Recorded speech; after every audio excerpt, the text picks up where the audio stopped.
I love you, and I'll never forget you.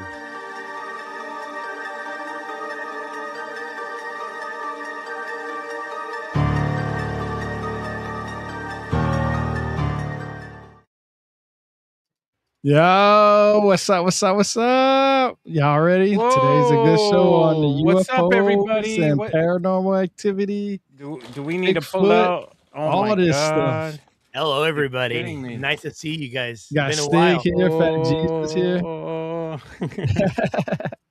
So today we're gonna be talking about all kinds of different things, and something we? that I learned just new from Fat Jesus is he doesn't know that Bigfoot and UFOs and UAPs have something in similar to each other, meaning that yeah, that's what we would call it in the 90s, a noob, right? This, Yeah, this is what I exactly. think about your Bigfoot. Oh my gosh. No, not. I'm glad you started with that. So because it's interesting how if there's no proof of UFOs from what you see, how do you take UFOs over Bigfoot? Well, I think Bigfoot is a Neanderthal, man. I just really believe that. I think it's a cryptid. I don't think it's Well, it like is a some. cryptid. Find the I word don't think it's for an my audience. alien on a spaceship that came down to But, Earth. but why do you Oh, believe not that? that. Because No. it's cryptid because it's an animal. Because here's the one biggest clue about Bigfoot that everybody says when Bigfoot comes around. He stinks to high hell, and no alien's gonna stink to high hell. I don't think. I How do don't you think know any that though? because we spend billions, trillions of dollars trying to smell good in this country, in this world. Mhm. We spend trillions of dollars just to Mhm. get rid of the stink on our body. And you can imagine in the future, we're not just going to revert back to, hey, it's normal to stink better, you know? We don't live in the woods though, and we don't live in spaceships either. Even when I go camping, I want to smell good too. That's crazy because I don't Hey, I want to show you I my don't put Chanel. cologne on. I definitely don't put on cologne when I go camping. I got a 24-hour deodorant that smells so good. That But lasts no, forever. no, It's no. natural. It doesn't have all the chemicals in it, and it's not. It's not gonna you say Bigfoot's not real because they stink. Because you say everybody says that they stink, but it's an animal that lives on planet Earth. and I didn't want to Bigfoot shame Bigfoot because maybe Bigfoot is actually watching our podcast. So I want to apologize to all the Bigfoots out there in the first place. So So okay, now my other question is, how do you know that aliens use or extraterrestrials use cologne? I don't think they use anything. I don't think they stink So at all. I think they're clones. I don't think actual aliens or clones, actual explain people. clones. Explain clones. When you reach like type 3 society, and now we have to explain what type 1, type 2, type 3 society is. You no longer, when you travel long distances, you no longer are sending yourself through the cosmos. You're actually cloning yourself and then sending the clone out, not yourself, across the cosmos. So yourself stays on planet Earth or where you live, but the clone itself goes out. We don't have that technology.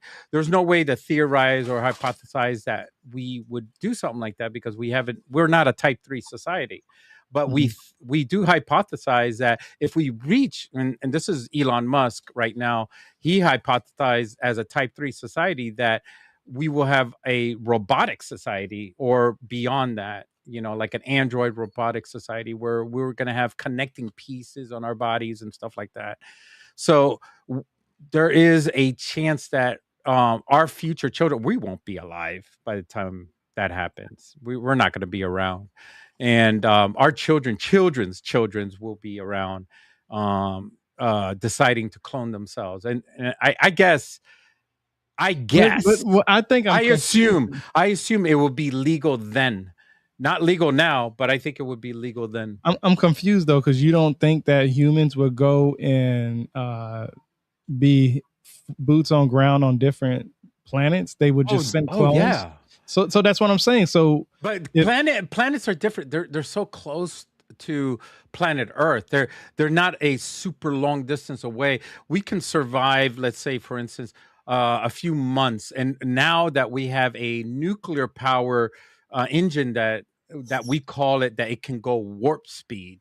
We took it from Star Trek, that it can travel between here to Earth, and in a month's time it could go to Mars. So it is it's called a aerospike Can I engine. just say one thing about all that? One thing. That is the proximity thing, which there's millions of light years away, is impossible for UFOs to visit. It's more likely that those aliens are living on one of the hundreds of moons or planets in our solar system, including our own planet. So this whole argument, let's get past it, I have please. to get the right name for that engine. Now, No, if you want to talk about being able to travel long distances like the Orion Nebula, then you're talking about. But see, I don't see. technology we That's don't the thing. understand. Traveling wouldn't be that we would go from here to one spot or another spot. It would Hey, take. can you, by the way, stages. Tammy, we met Tammy out there at Cosmic Summit. Give her some shout out. Hey, Tammy, thanks for joining. Love to see you. Thank you. It's called a nuclear pulse propulsion engine, and the Air Force is working on it. And the engineer that created or was building it is now deceased. It's one of the few scientists that were deceased that everybody's freaking out about. There's a bunch of scientists that have been deceased, and they believe it's some kind of conspiracy that the company Arrow, is the one that is involved in the Men in Black are causing all these men to be or women to be deceased. All these scientists. So the problem is that this project was headed by this person, and now the Air Force is still doing the project, but we don't know what's going on with it because it's not unclassified. I'm just confused. I think the reason, one of the reasons Project why I think Orion, they call it. One of the reasons why I think we would never get to the truth is because, just like how you said that Bigfoot you think is a Neanderthal, but you believe in extraterrestrials. Two things can be right at the same time. That. We're gonna dog you on that. Two things can be right at the same time. They can be extraterrestrials. And okay. Hold on. Let me finish. Let's entertain it. Let me finish.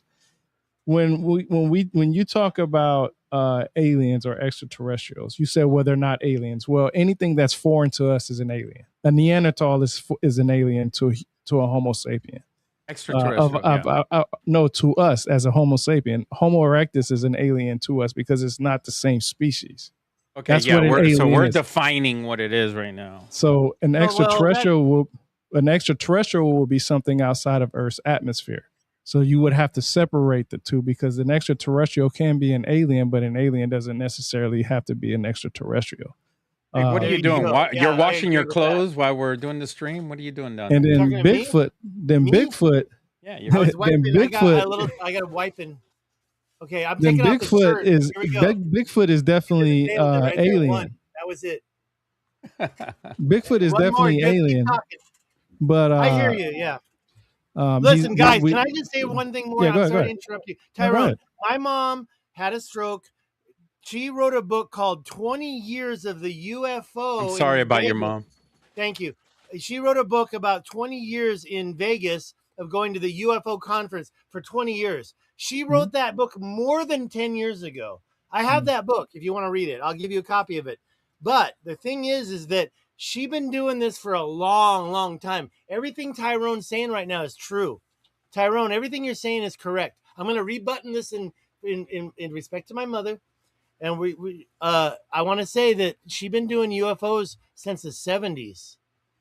And I've been to a couple of UFO conferences and Bigfoot conferences, and one thing that I've always heard from both sides is that a lot of times when Bigfoot is seen, there is a UAP or a UFO flying. Oh, let me say one more thing. Tammy says Bigfoot is an interdimensional being. Show that comment.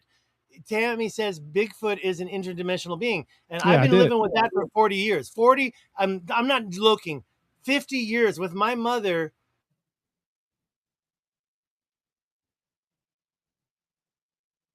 Oh, Stig went out. He got abducted. Oh yeah. No, it's called. I believe it's the Nephilim. I believe he's a descendant of the giants. from the Bible. That's what I really believe right now in my heart. Well, like I said earlier before we went live, one of the first descriptions that I've gotten about anything about Bigfoot comes from the Mesopotamians. It comes from Enkidu, had long hair like tresses. Sometimes the legs are shown as animal type to show that there's it's more animal like, and then also the description of it living with other animals in the woods and then being persuaded to come to the city and live in the city later on. So, and I, like I said, every conference and that I've been to, whether it was Bigfoot or UFOs, they talked about orbs when Bigfoot was around. Just like Tammy said, Bigfoot is an interdimensional being. That's something else that I've learned. That Fat Jesus said that they weren't intelligent, but they are. I mean, if they have these capabilities and they've been able to hide from humans for so long here on planet Earth, they got to be intelligent on some kind of level. At least on the way of evading human contact at the bare minimum of instead of being caught, just like aliens or UFOs. I mean, we know that if we're going to compare aliens and UFOs, extraterrestrials have been said that they have caught plenty of extraterrestrials bodies in Area 51 and so many in Wright-Patterson Air Base and all this other stuff. So which one is really more intelligent? The one that got captured or the one that's been able to evade capture for for thousands of years, depending on how far back you go.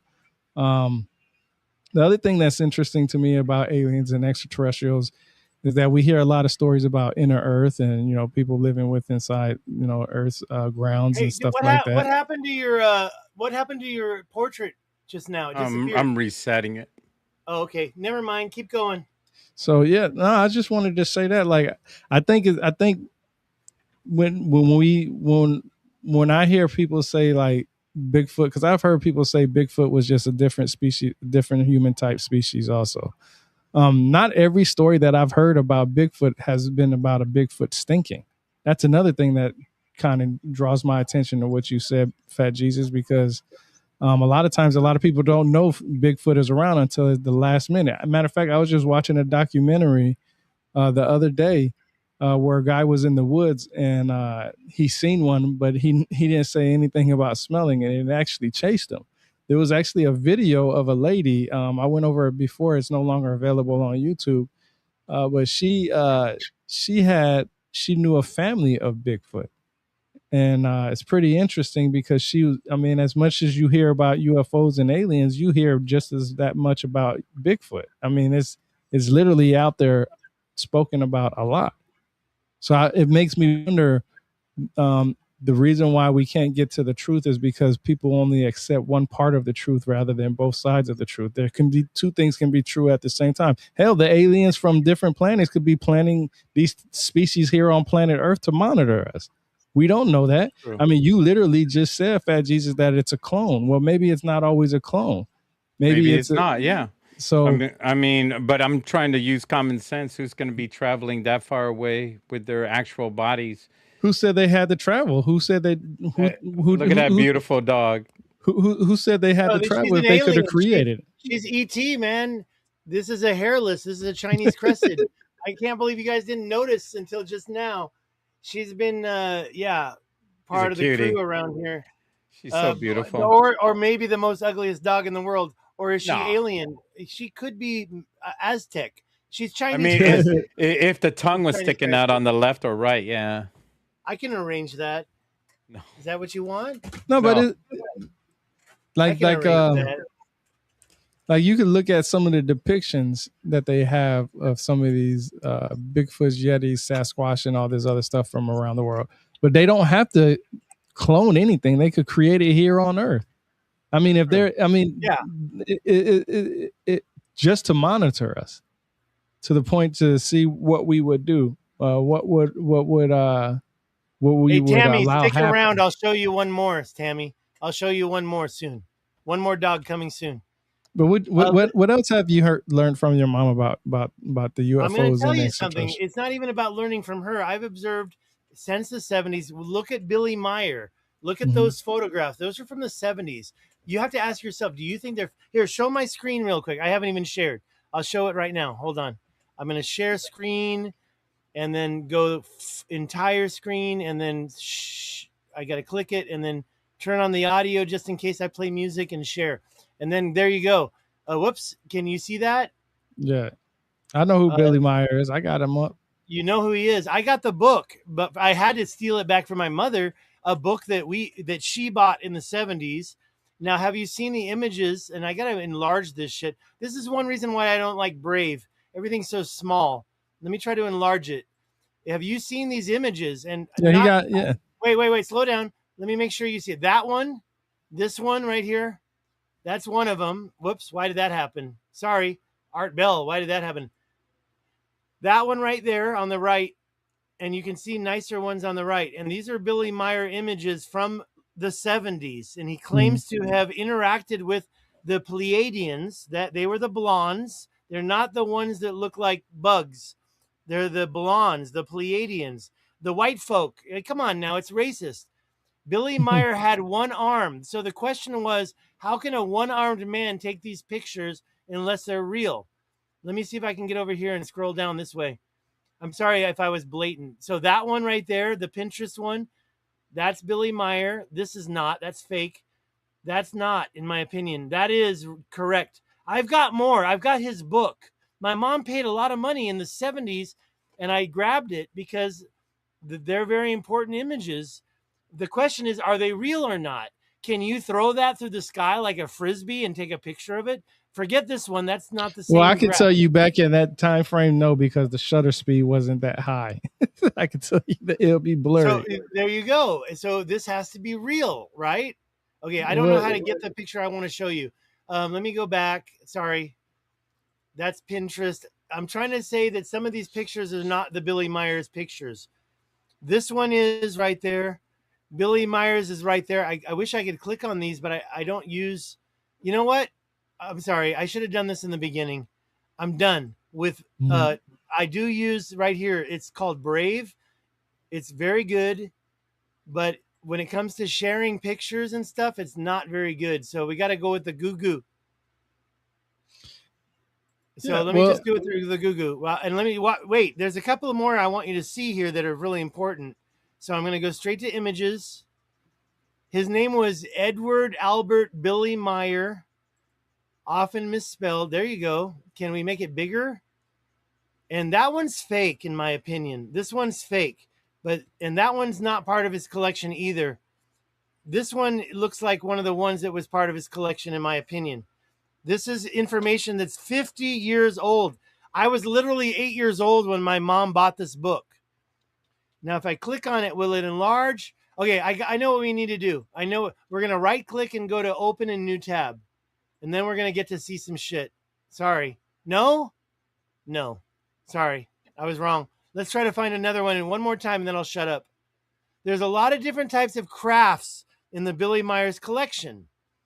And this is one of them. Let me open a new tab if I can. Maybe it'll work. Or maybe not. No, not really, in my opinion. Sorry.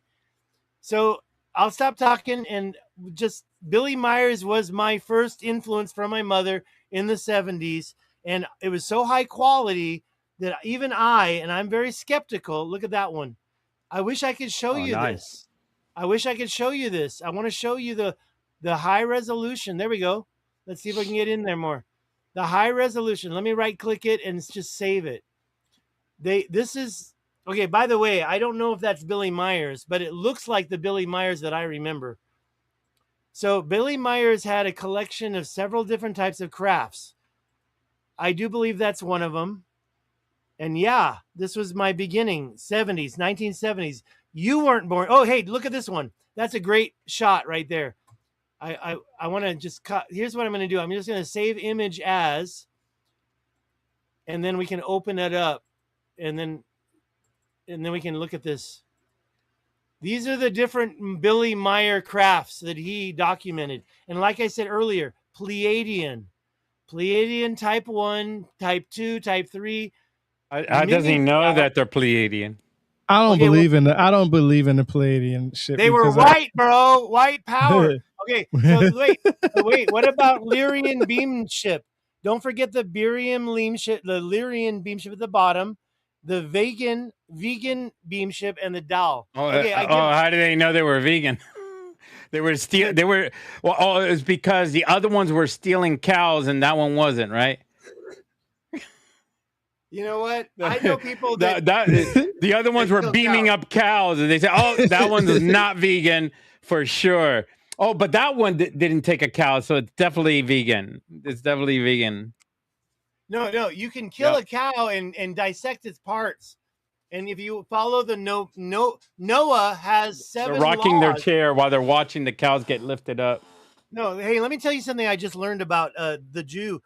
Noah had 7 laws, Noahic laws. One of them is do not eat the limb of an animal that's still alive. What are you going to do? What are you going to do? If you live on a farm and you see a cow get lifted up, are you going to run out there frantically go, give me back my cow?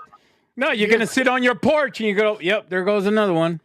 You're not breaking Noahic laws unless you grab that cow and then take a bite out of his leg. I mean, it's gone. It's already a mile up. What are you going to do?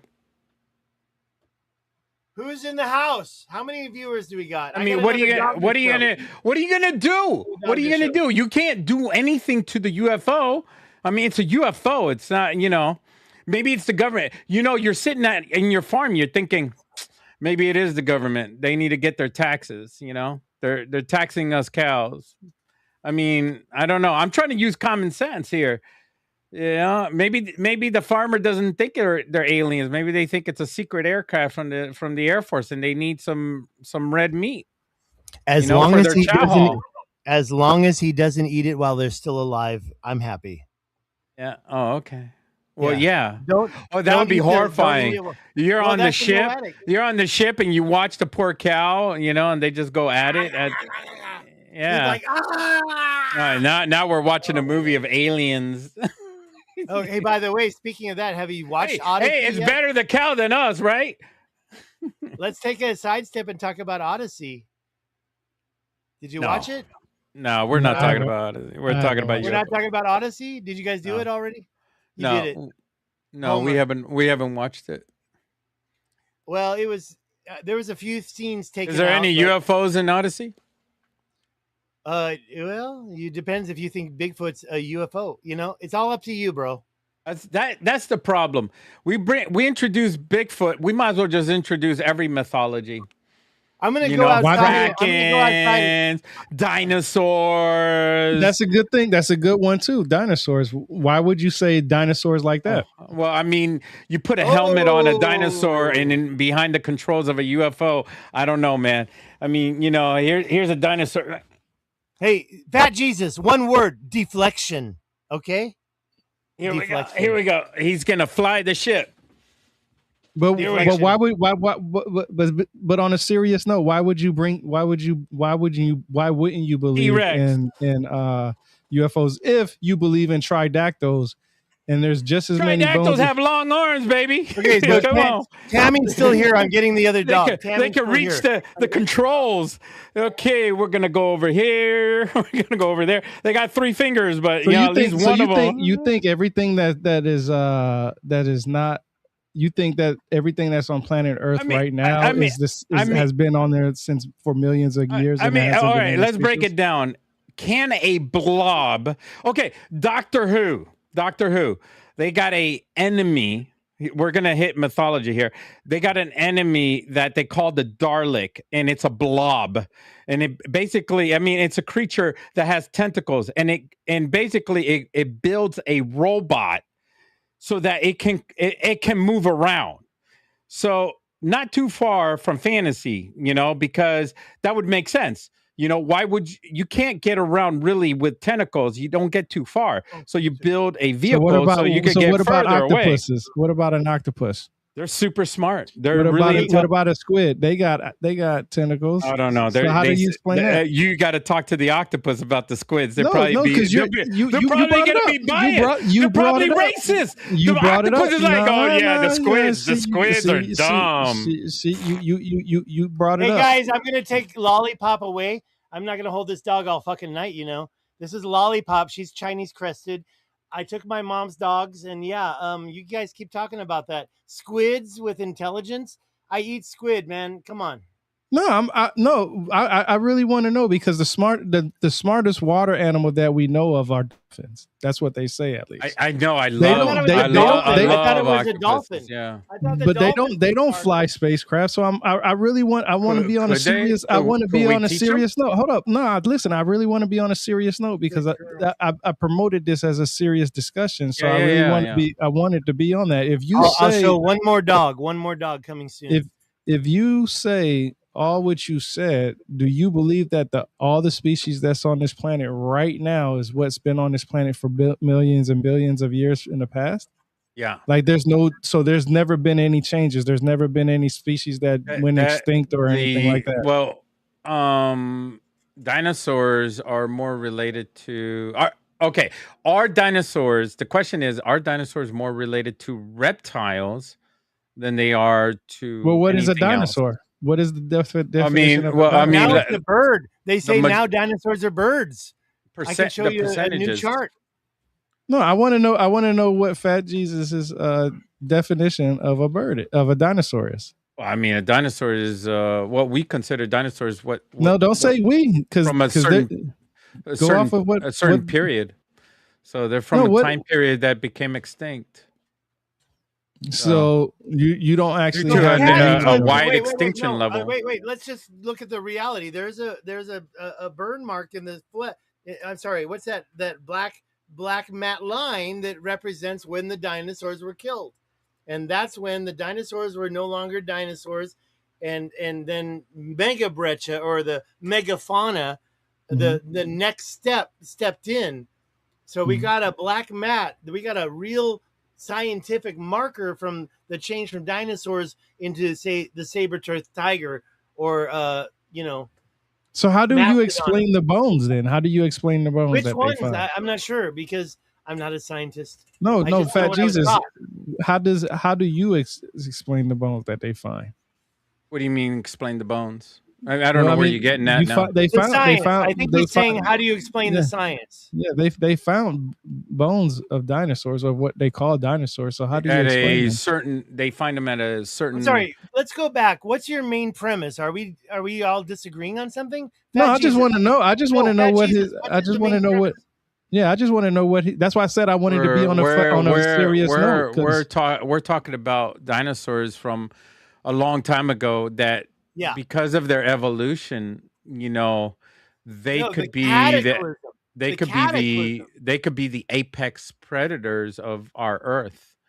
It's like they're the aliens and not us. So Like far, they are the apex, right? So far, yeah. yes. So We because got of the the lion right extinction now. level, it stopped them from evolutionizing into us, like what we are today. What stopped them? Say that again. I didn't hear. The mass extinction level. The cataclysm, right? Yeah. A cataclysm happened. That was well. You're right. I don't know the number either, and I Right there, where he brought it up, the extinct Mesozoic reptiles, often of enormous size. What did they bring up? 1841, coined in modern Latin, dignos, terrible, and saurus, lizard.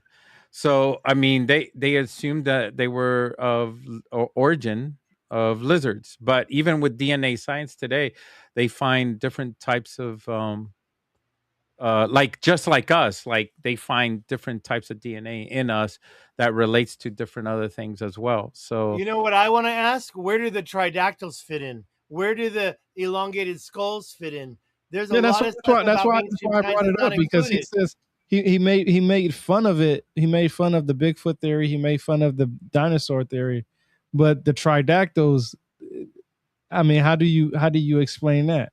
Like, there's so many. I don't see a UFO ship around the tridactyls, and I don't see them in suits, or I don't see ray guns or anything Well, like that around tridactyls. Advanced technology or I'm not even UFOs. talking about That's that. what I'm talking about. Those creatures that come from the Earth. an alien has advanced technology. Wherever they go, they contain it. How would you explain the construction that we have around on Earth? You know, some of the things we can't Oh. explain it. Like what? Giants. Name one. What Name about one. giants? Name one. Name The one. shit I found. How about the shit Hold on. I Hold on. Hold on, found? Stick. Hold on, Stick. Just name one. Just name one. Well, I can shut it down real quick. In Peru, up in the mountains, high up in the mountains, they have these stone walls that are magnetically fused together. If you get close to them with a compass, they spin around, and they were purposely put together like that. But they have magnetic qualities. So you think aliens were there? So out of all the skeleton bones they found, I didn't say that. I said that that's what we're talking about. They had the ability to put together a certain type of stone that magnetically fuses together to make a wall that wouldn't crumble and stay there forever and ever. That stone is natural but on they Earth. specifically built that wall to hold forever and ever. But that's not like a natural occurrence that wall just happened to grow there. They put it together. So now that's why I'm asking you because you brought up the word alien. You said alien has to have advanced technology. That was the words that you used. I didn't use that. So you think those? I don't think a mere human can actually back then would actually come up with that technology. I don't think they. Why wouldn't you think that? Why didn't? What technology would they have to create if something's natural? They would have to. First of all, they would have to have the knowledge. They would have to be educated to understand how magnetism and things like that. I'm glad you said that. So I just finished an article on savant syndrome. I've told you about this plenty of times already about savant syndrome and all that stuff. Mm-hmm. There's a show out there with Stan Lee. I told you to watch that show. Okay, hold on. Stop. Before you keep going, you have to find out the cultures and which DNA properties of those cultures have savant. So if savant only exists in Western society in Britain, then that culture is the only one. But if the Peruvian culture doesn't have savant, then you can't say that for them to say. Take that dinosaur down, man. Take that dinosaur down. Remember Spain interconnected with people inside that country. So I'm confused. They might have it now. So you're saying back then they might not have savant. Savant their original DNA didn't have savant. So you think you can test somebody's DNA with savant? That's what you're saying. I'm saying that certain cultures didn't have certain traits. And that trait existed only in certain cultures in certain parts of the world. Are you guys cops? That's why it's spread out throughout the world. I feel like I'm getting investigated by a cop on the side of the road. Have you been drinking? Where are you coming from? Where have you been coming from, Stig? Let's get that's back interesting. on track. That's part of extraterrestrials and aliens. And this is the reason why I brought this up to him before because I wanted him to do research because he said this before. There's a show by Stan Lee called Superhumans. And it's literally he goes around the world looking for people with extraordinary superhumans. Modern. No, listen to me. Stop. Not past. Stop. Listen. Just listen. Just listen, because you're so quick to counter without just listening. I'm out of here. He goes around the world, and I mean around the world, and finds people with extraordinary abilities, meaning that some people are able to calculate mathematics. He's able to people are able to calculate mathematics at a certain point. There's a guy that can withstand certain amount of electricity and doesn't get electrocuted. There are plenty. There's a guy out there that can. I think he flew over New York or Tokyo. I can't remember which one exactly, and he was able to draw out the landscape better than how Google has it, which is very interesting. And now you said yourself that you don't think that different places had savant syndrome. Savant syndrome is just basically something that's neurological or brain injury or stroke can cause it. It's not a genetic thing. Somebody gets hit up their head and they can learn 20 Isn't different that languages. Like the one that John Travolta was in, that one movie where he had that accident and then he became super intelligent? Do you guys remember that movie? John Travolta, the bubble boy. He lived in a Travolta gets super intelligence and telekinesis. Not in the 60s. In the movie. What year was that movie? What year was it? 1996. Okay. That's when I went to Taiwan, so I was out of it. I was in Taiwan. I didn't see these shit. It's worth watching. It's 100% worth watching. And the name of the movie again is what? Phenomenon. I do believe I watched that, but It is a it's good been movie. so I remember long. watching it. I It remember is watching it. definitely worth watching. I think it's free wherever you. I mean, you can How watch it on old were you Tubi. in 1996, Tyrone? 13, I think. Fat Jesus. Yeah, same thing. Really? I was young. I was like 30. Oh my gosh, you were older. Here we go. I'm bringing it up right now. I'm glad you mentioned that, because I'm strong. Go on. this article is going to be published next week. It's autism and the link with savant syndrome. I've been doing research about this for many years. And the reason why is because I have a personal relationship with it. I believe my son has autism, but I believe he also has savant syndrome. So He's speech delayed the question is how long has autism been around in for history? thousands of years. Hey, by the way, speaking of autism, Tammy brought up Rain Man right there in her chat. Rain Man is another one, and I can tell you, why. Makes me cry. I love that movie so much. I can tell you that it's been around for thousands of years, because if you know anything about ancient history, you know there was a time when people would not. What I don't even remember the word that is called for it, but they would. Their babies wouldn't be able to grow up if they had some kind of ailment that wouldn't, help the tribe or the community or what so forth. A good example of that is the beginning of the movie 300. Remember when they have all those baby skulls on the bottom because they got rid of all the, I guess what they would call weak individuals. There was a time in our lives when people couldn't cater to what some of these situations that we have with autism and other ailments, Down syndrome, and so on and so forth. I've been doing research about savant syndrome for 1,000 hours plus, easy. And the reason why is because I wanted them to see what would be, because what Fat Jesus said in the beginning was common sense. I wanted to apply what would be common and what would be available in our timeline in modern times, and how would we explain it? Well, if you look at the history of mankind, some of the smartest people out there have savant syndrome. You don't have to have autism to have savant syndrome. I have a brain injury. I was wounded in Afghanistan. I have a brain injury, and the stuff that I can remember as far as reading is way more advanced than I can tell you from anybody that I know of. And it's not because I studied the book. Is I literally can remember where I read these books at. Swamp Fox. I've seen that movie. Yeah, it's a great movie. But this is the thing. Like I said, I have a personal relationship with autism and savant syndrome because of my son. So I wanted to know, because my son is nonverbal, but he knows everything about King Kong. He knows everything about Godzilla. Oh, you're a great father, man. For diving deep and working with your son and learning a lot about what's going on with him. That is truly admirable, man. I think that's amazing that you do that. And any father out there that does that, I really take my hat off and say thank you so much in working with your children. I mean, it's amazing. There's some amazing fathers out there, and Rebirth of the Word is truly an amazing father. Thank you so much, bro. Thanks, for bro. sharing. Appreciate that. I wanted to also share about the idea that some of the greatest inventions we have are from people who have some of these has autism or savant syndrome.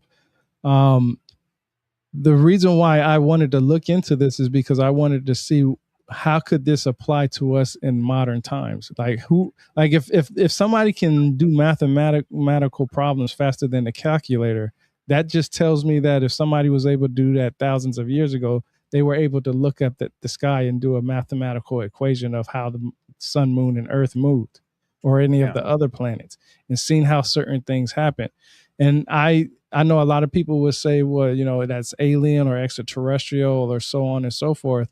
And I think that, that mind is alien. Like I said, alien doesn't have to be extraterrestrial. An alien does not have to be something outside of Earth's atmosphere. It could be here on planet Earth. I mean, you mentioned the Kraken, you mentioned all these other monsters and stuff out there. In mythology, yeah. But mythology is just an oral traditional story told to carry on a story from the past, and sometimes it is exaggerated, and there's always truth to the story in some way or another. Did somebody exaggerate? Of course. Like the centaur And in can the I ask maze, a quick right? question, please? Or Timothy the Minotaur, I meant. Wareheim. Sorry to interrupt, Where's but what? Timothy was commenting about the Bible and saying that there was a new version of it. Was that not the King James version? What year is he talking Yeah. about?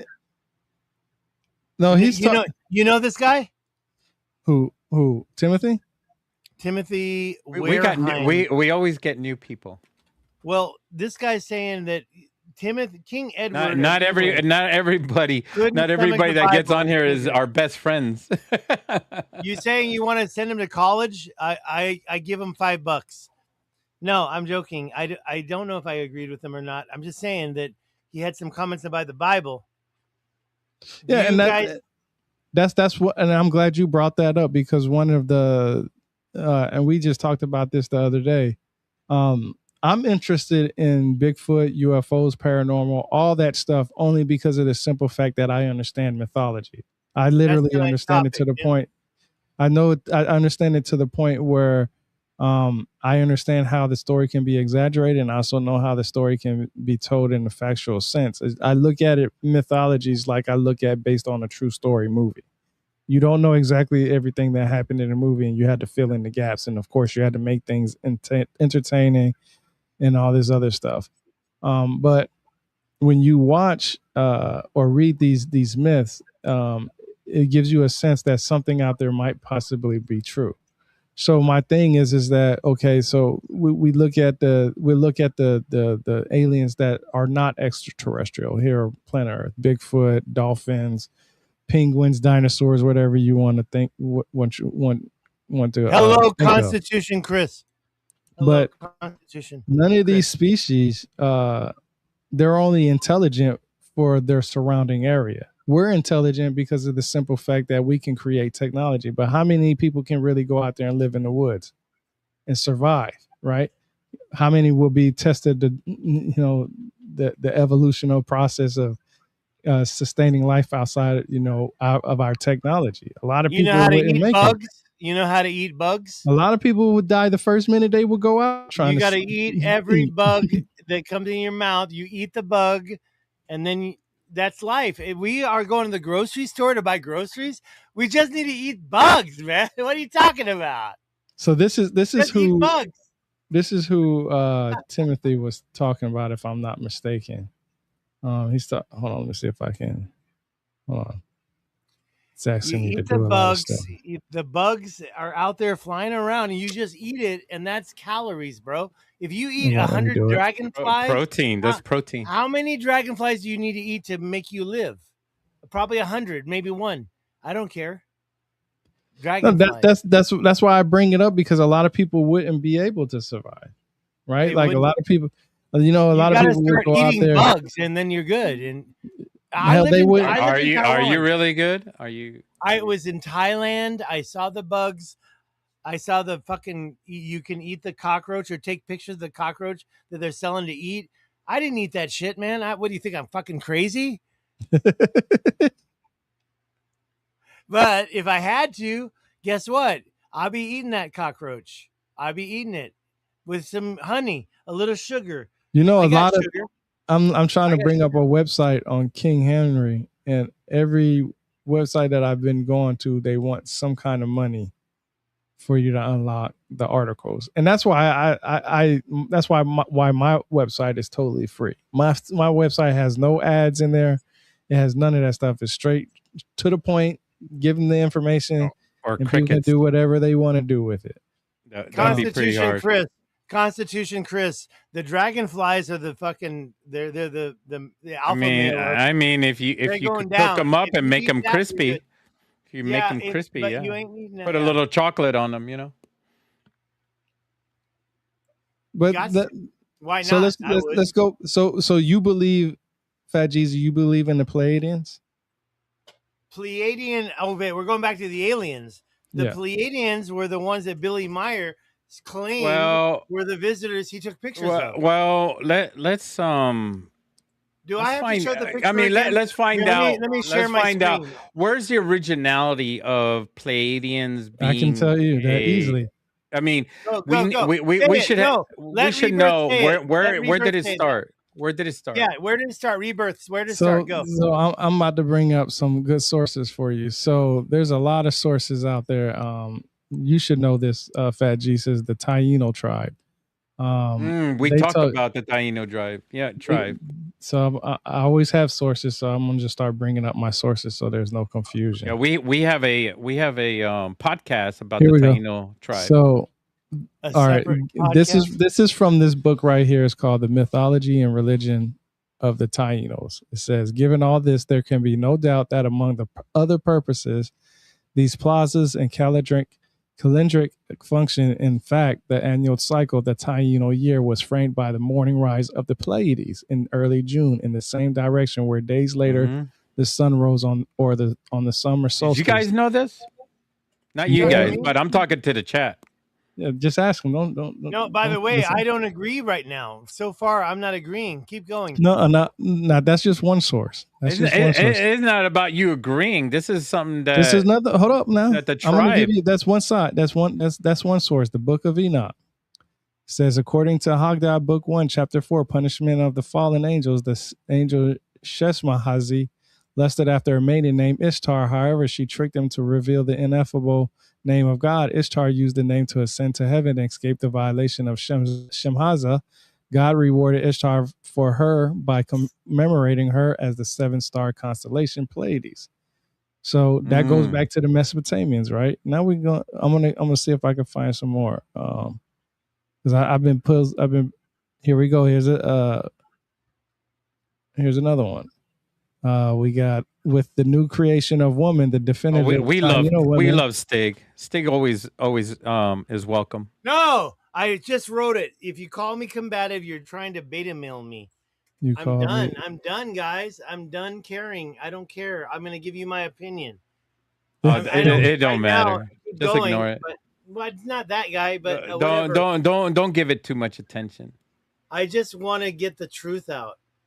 We're talking about here. Look, here's the other one. This is a cycle represented by water from the sky, the Pleiades, and the frog. So the Taino talks about it. Hold on, I'm not even finished. I got more. Like I said, I got sources for everything. That's why I say I only speak unless I know. I don't have to ask questions because I damn near already have the answer. By the way, I wouldn't be here if it weren't for you because this right now, what you're showing us. The Mahabharata. This is the reason why I'm here. Look, the Mahabharata. It says this god known as Skanda, Kumara, or Katerikia, and referred to here as Gua, the mysterious one, was born from Siza seed, which had been contained for a while by both fire and Ganga. He raised by the Pleiades. Okay, that's the Mahabharata. Okay, hold on. I got some more for you. Here, the Dogon tribe. Right here, the signs of the Dogon. You got, let's see, the north. Each stairway was associated with a constellation or a planet in a group of creatures. A group of creatures. Okay, not some humanoid, blonde-headed, blue-eyed individual white people that some people believe, but it says creatures. The northern stairway was associated with Pleiades, represented men and fish. By the way, can I just throw out there? My mom just had a stroke. My life has been upturned, and so I don't even think about what I have to say anymore. This is clearly. I mean, there's gods out there. Are there gods? Tyrone. What gods? Are they gods? Yeah, who's writing this? It sounds like gods. Hold on, I don't know if they're gods, but I can tell you. Look, I'm about to give you another really good source real quick because I'm about to show you. Like I said, I only speak when I know. I don't speak for trying to confuse anybody. I don't speak to try to do what ifs or anything. I don't do what ifs. If I have a what if, I'm going to look for that answer. Here's another one, the Popol Vuh. Okay, you got the Popol Vuh right here. Now, this is how Pleiades was considered created by Mesoamericans. It says 400 boys, Omach, Kajalab, the youth who attempt to kill Zip Kana, but are killed by him instead, eventually becoming the Pleiades, C100. They die while in drunken stupor, just as the 400 rabbits of Nahara mythology do. So when they was talking about rabbits in the other books, there's the rabbits right here in the Popol Vuh. So I just gave like what 4 or 5 books already about Pleiades. Okay. Now the other thing that I'm about to give you a source on is when we do our cylinder seal next week, Fat Jesus, I want to show you about the Pleiades system being represented by the Igigi. And this is where the Igigi is supposedly came from the heavens. And I already showed you plenty of times that Anunnaki don't come from planet Nibiru. But I think that should be your trademark at this point. what's that? That you have proven this to me. You've taught me, and I appreciate that. Thank you. That the Anunnaki did not come from the planet Nibiru, and they came from the ocean. They came from the waters. Am I wrong? That's where it says they came from, because Enki was their fish god. But there was also many fish gods at that time too. But for the most part, they are. But like I gave you the Popol Vuh, I gave you the Book of Enoch, I gave you the Doggone Tribe, I gave you the Taino. There's plenty of more. The Mahabharata, that's 5 books that I already gave you that talks about Pleiades, and none of them describe anything as white, blue-eyed, blonde-haired individuals. Actually, I challenge you, Fat Jesus, to look up the first time that was ever mentioned, and it's very. You should challenge me too. too. You should challenge me too, because no, he got his computer. He's got his computer with multiple monitors. Look up I got one monitor right now. But no, and the person that actually said it too, because there's only one person that's responsible for that. Fat Jesus, how many monitors you got? How many monitors? 4. Fuck. Slow down. Whoa. I used to have 4. No, I never had 4 actually. I got one 54-inch screen on the right, and then I got a couple of 27 inches. I got one monitor right now. I'm compensating. Well, did you look it up? Ask me the question again, because I've been going where the blue-eyed, blonde hair, white Pleiades isn't that the Norwegians? Oh, I don't know. Look, guys, you keep talking about the Pleiadians, but I've been talking about the Pleiadians since the 70s. We're talking about 50 years ago. Billy Myers said the Pleiadians came in a UFO. What's wrong with that? We're talking about UFOs. This was my goal. We're talking about UFOs tonight, right? Mm-hmm. Fat Jesus, you kind of abandoned the UFO thing. It says the folklore. The folklore comes. They refer them as Nordic aliens from the Pleiades star system. Mm-hmm. Which is who was the first person that brought that up? You already know, Stick, because you already mentioned it a million times. I just want George Adamski. George Adamski. Adamski. And by the way, let me just say right now. What year was that? 1950s. Right. See how recent that was? By the way, Rebirth, you know who Adamski is. Yeah, that's why I brought it up. And I also know who Bill Meyer is. By the way, I'm trying to make some money. I have a book about Adamski that I published like 40 years ago. I'm ready to reprint it and sell it right now. If anybody wants this book, I've got a few copies. You don't have to reprint it. Just put it through Amazon. By the way, Fat Jesus, you saw it in Arizona. Now that I remember, yeah, you've got a copy.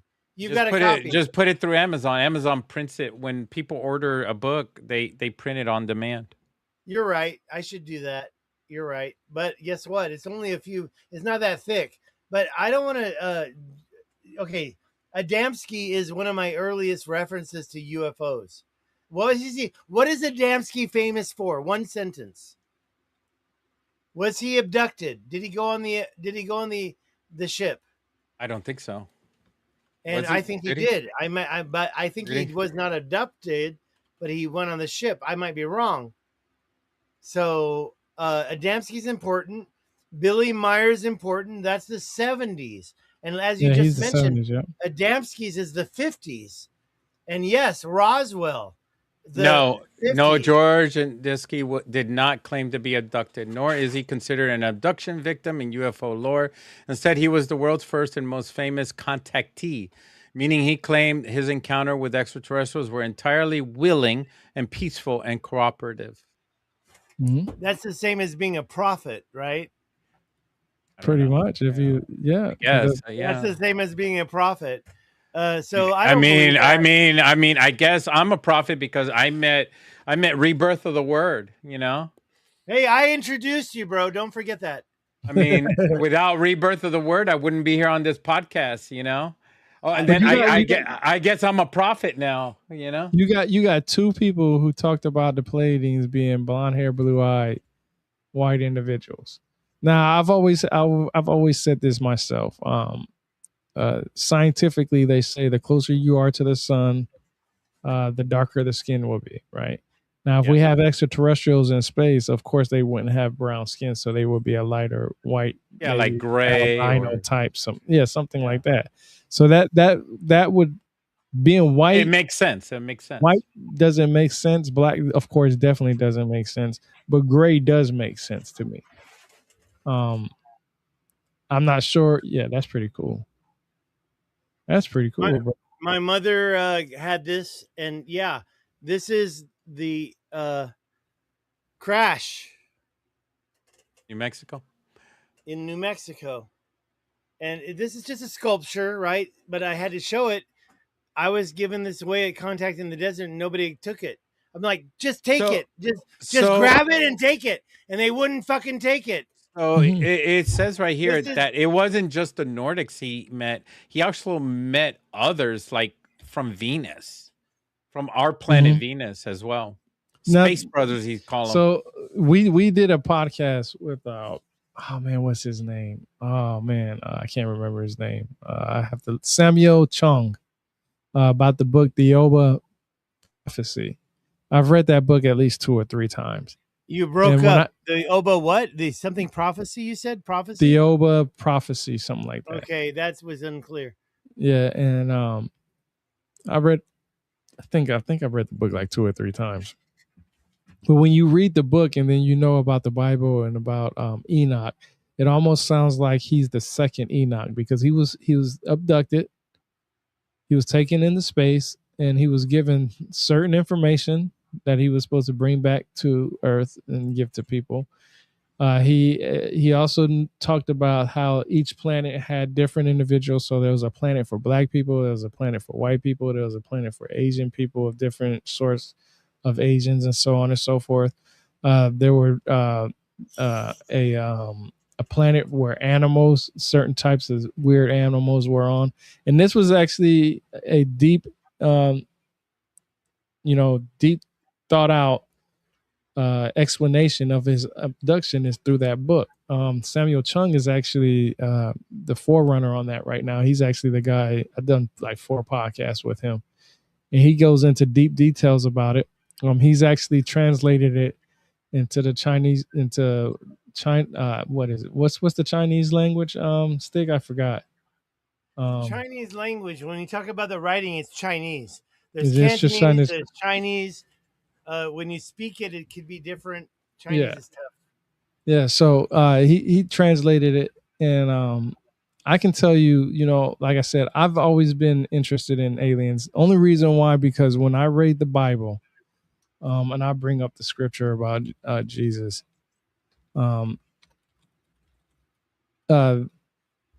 there's scriptures in the Bible that says that Jesus is not from Earth. Which sometimes one? I want to know. I'm bringing them up right now. I talked about it we talked about it just the other day. It in detail, it does talk about how he's from above and we're from below, or whatever the case may be. But I also know that when people talk about heaven, I look at heaven as being the mountains that, like, for instance, what Fat Jesus was talking about. There are mountains. If you look at all the great civilizations that started, all the empires and all that other stuff, they usually sat on top of a mountain or a hilltop that was higher than everybody else, so they could look below everybody, and it would be harder. Right. Yeah. So when people talk about heaven, I don't necessarily think extraterrestrial. I don't have to think outside of Earth's atmosphere or anything like that. I can just be like, okay, maybe they're just on a higher ground. The city Nibiru, or Nibiru, that is called. A lot of people would talk about Nibiru being a planet that orbits our sun every 3,600 years, and that's where the Anunnaki came from. Well, that's been debunked so many different times. It's not even funny anymore, and I can't believe people still talk about that. But we know that Nibiru that was in Mesopotamia, it was on a higher ground.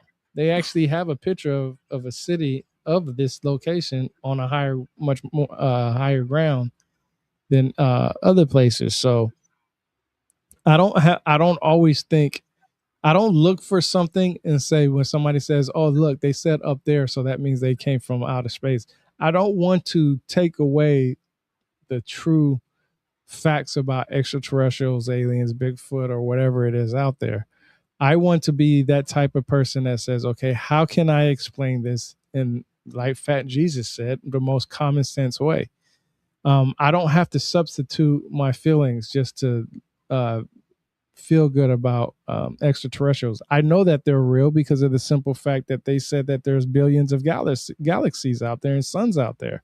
So it's just mathematically impossible for not to have anything outside of Earth's atmosphere. There has to be something out there. Now, whether they came here to planet Earth, that's a whole nother argument. How do we prove that? Well, we can't prove that, right? Even DNA won't even allow us to prove that, because you can take your DNA test right now and it'll say unknown DNA until they have enough information to put it where it needs to be at.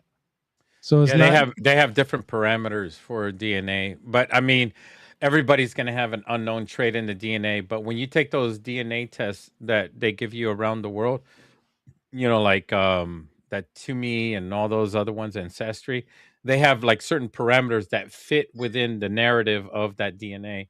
So Mhm. they're going to go by their map and where people lived around the world and all that stuff, but they won't add the DNA they can explain to that. So it doesn't make any sense. You paid for a DNA, you're not going to want to know what cannot be explained. You want to know what can be explained, Yeah, right? exactly. So you're not going to get that information, your DNA, you're not going to get that information from these regular DNA companies. So The weird DNA that you have that is not able to explain.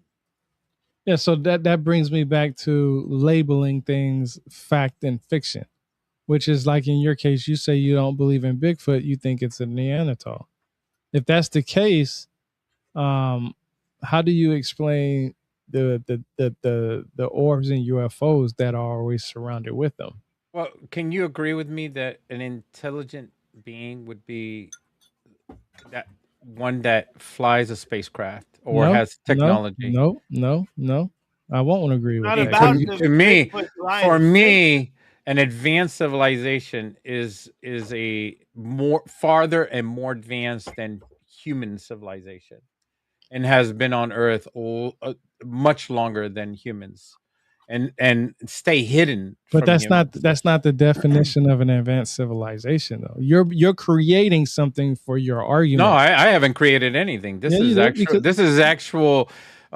This is stuff that has come before me, before I was even born. I mean, this is no, people that have come up with these you said ideas. no. See, that's what I'm saying. People are putting things in your head, so you agree what they're saying. An advanced civilization doesn't have to be I'm just something. passing along. I mean, you're a historian. I'm just passing along the songs of the previous generation of what they have studied and what they have looked through. Because there are people, and they didn't have podcasts back then because they didn't have computers. They had songs around around the fireplace and in tribes and stuff like that, and they would pass along their information of what they seen. Do you think we're more advanced civilization than we were in 1900? Um, I I, do. th- I would say more advanced in the 1800s I do. or No, in 1900, 1700s. yes. So do you think the 1700s were more advanced than the people in the 1200s? I don't. Oh well, shoot. I don't know.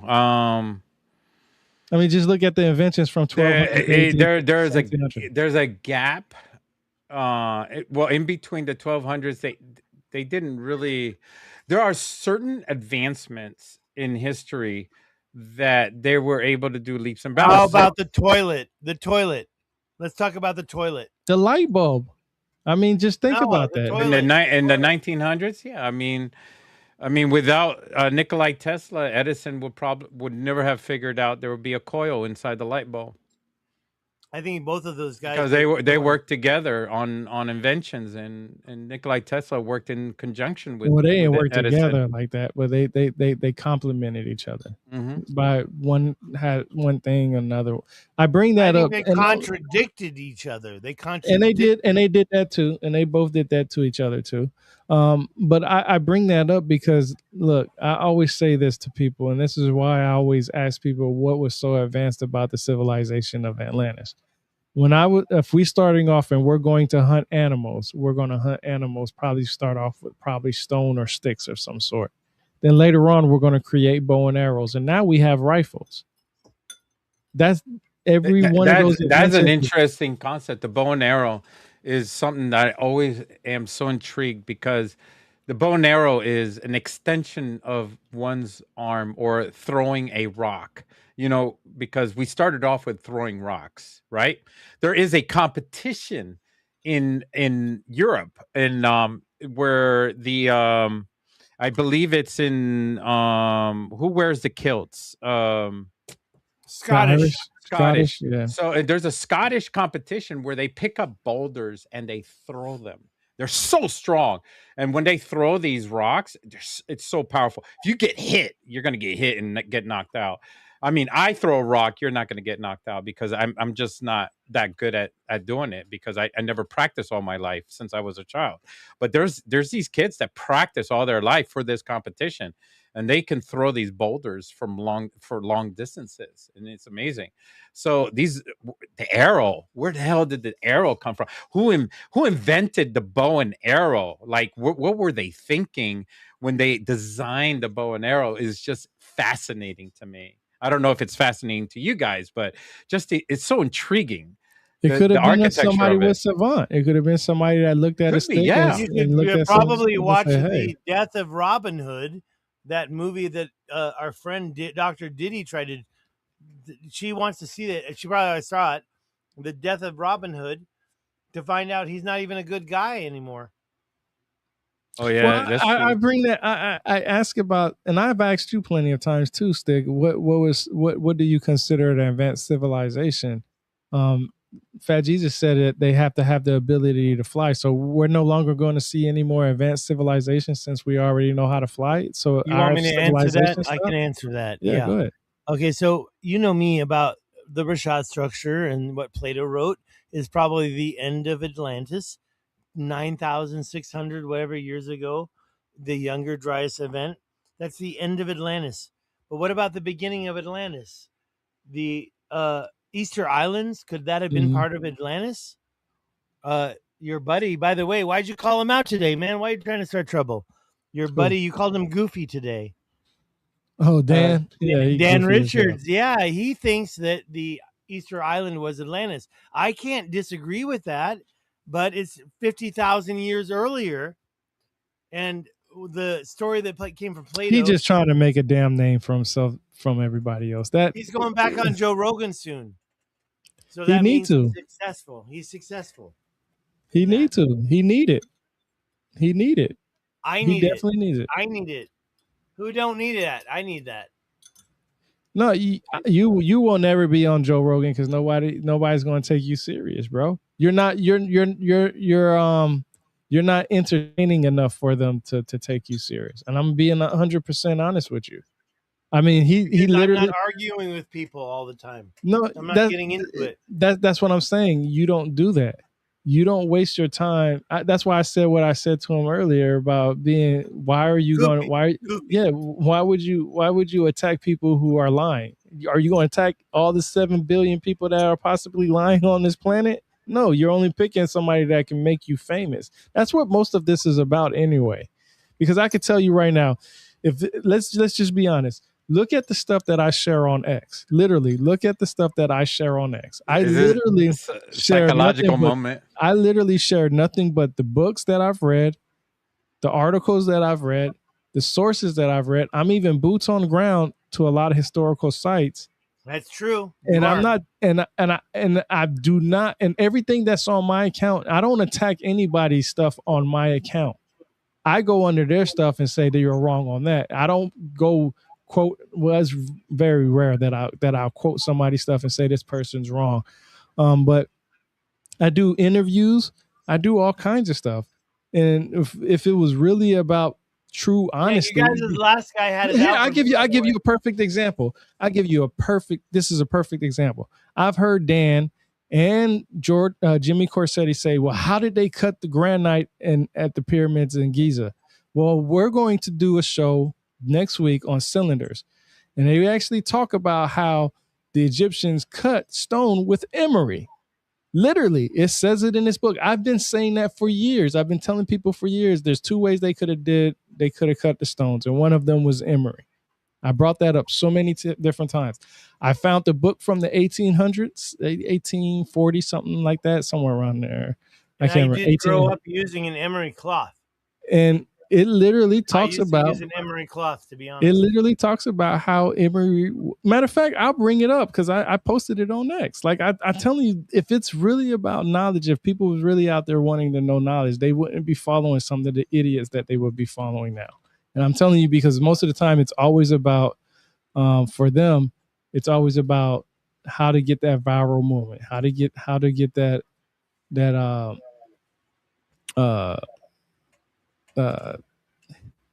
following. Look, here we go. Here's the book. Oh, it's actually from 1910. I'm sorry. 1910. I think that's what.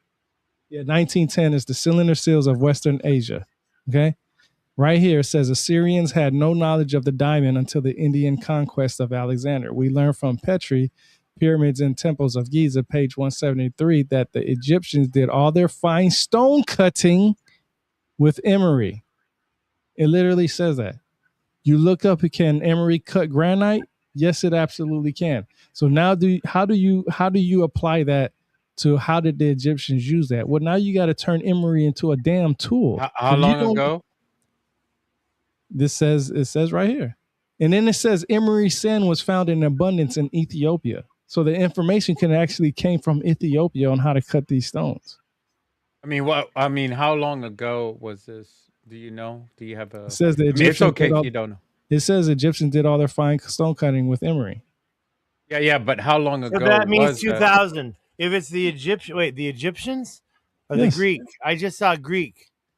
Now, what you needed. I wanted to bring up something before you guys keep on going because let me say this. We were talking about bows and arrows before. And I just wanted to bring up real quick, and you can continue on this while you're talking. China came out with the bow and arrow.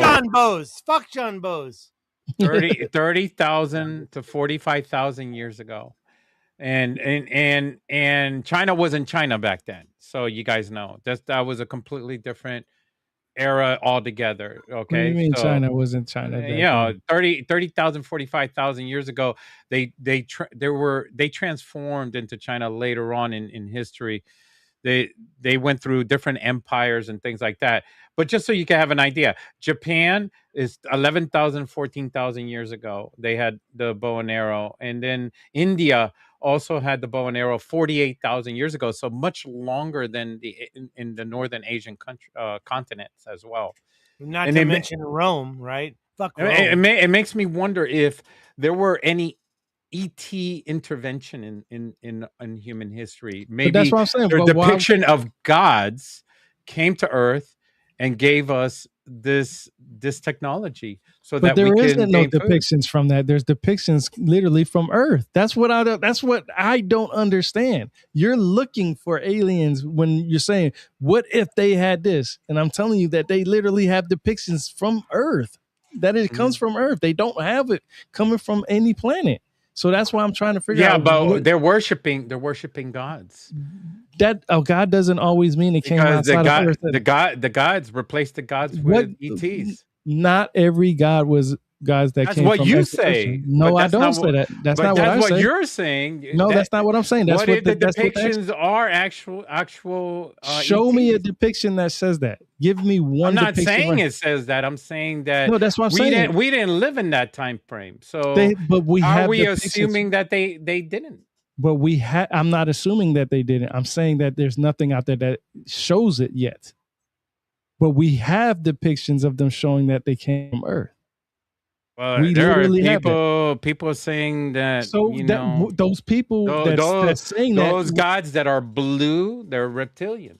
No, do you know? Did you know blue was synonymous for being black? That's why Krishna was always either black or Well, blue. yeah, Did you know that? that's an interesting thought. That's an No, it's not interesting an thought. interesting thought. That's actually facts.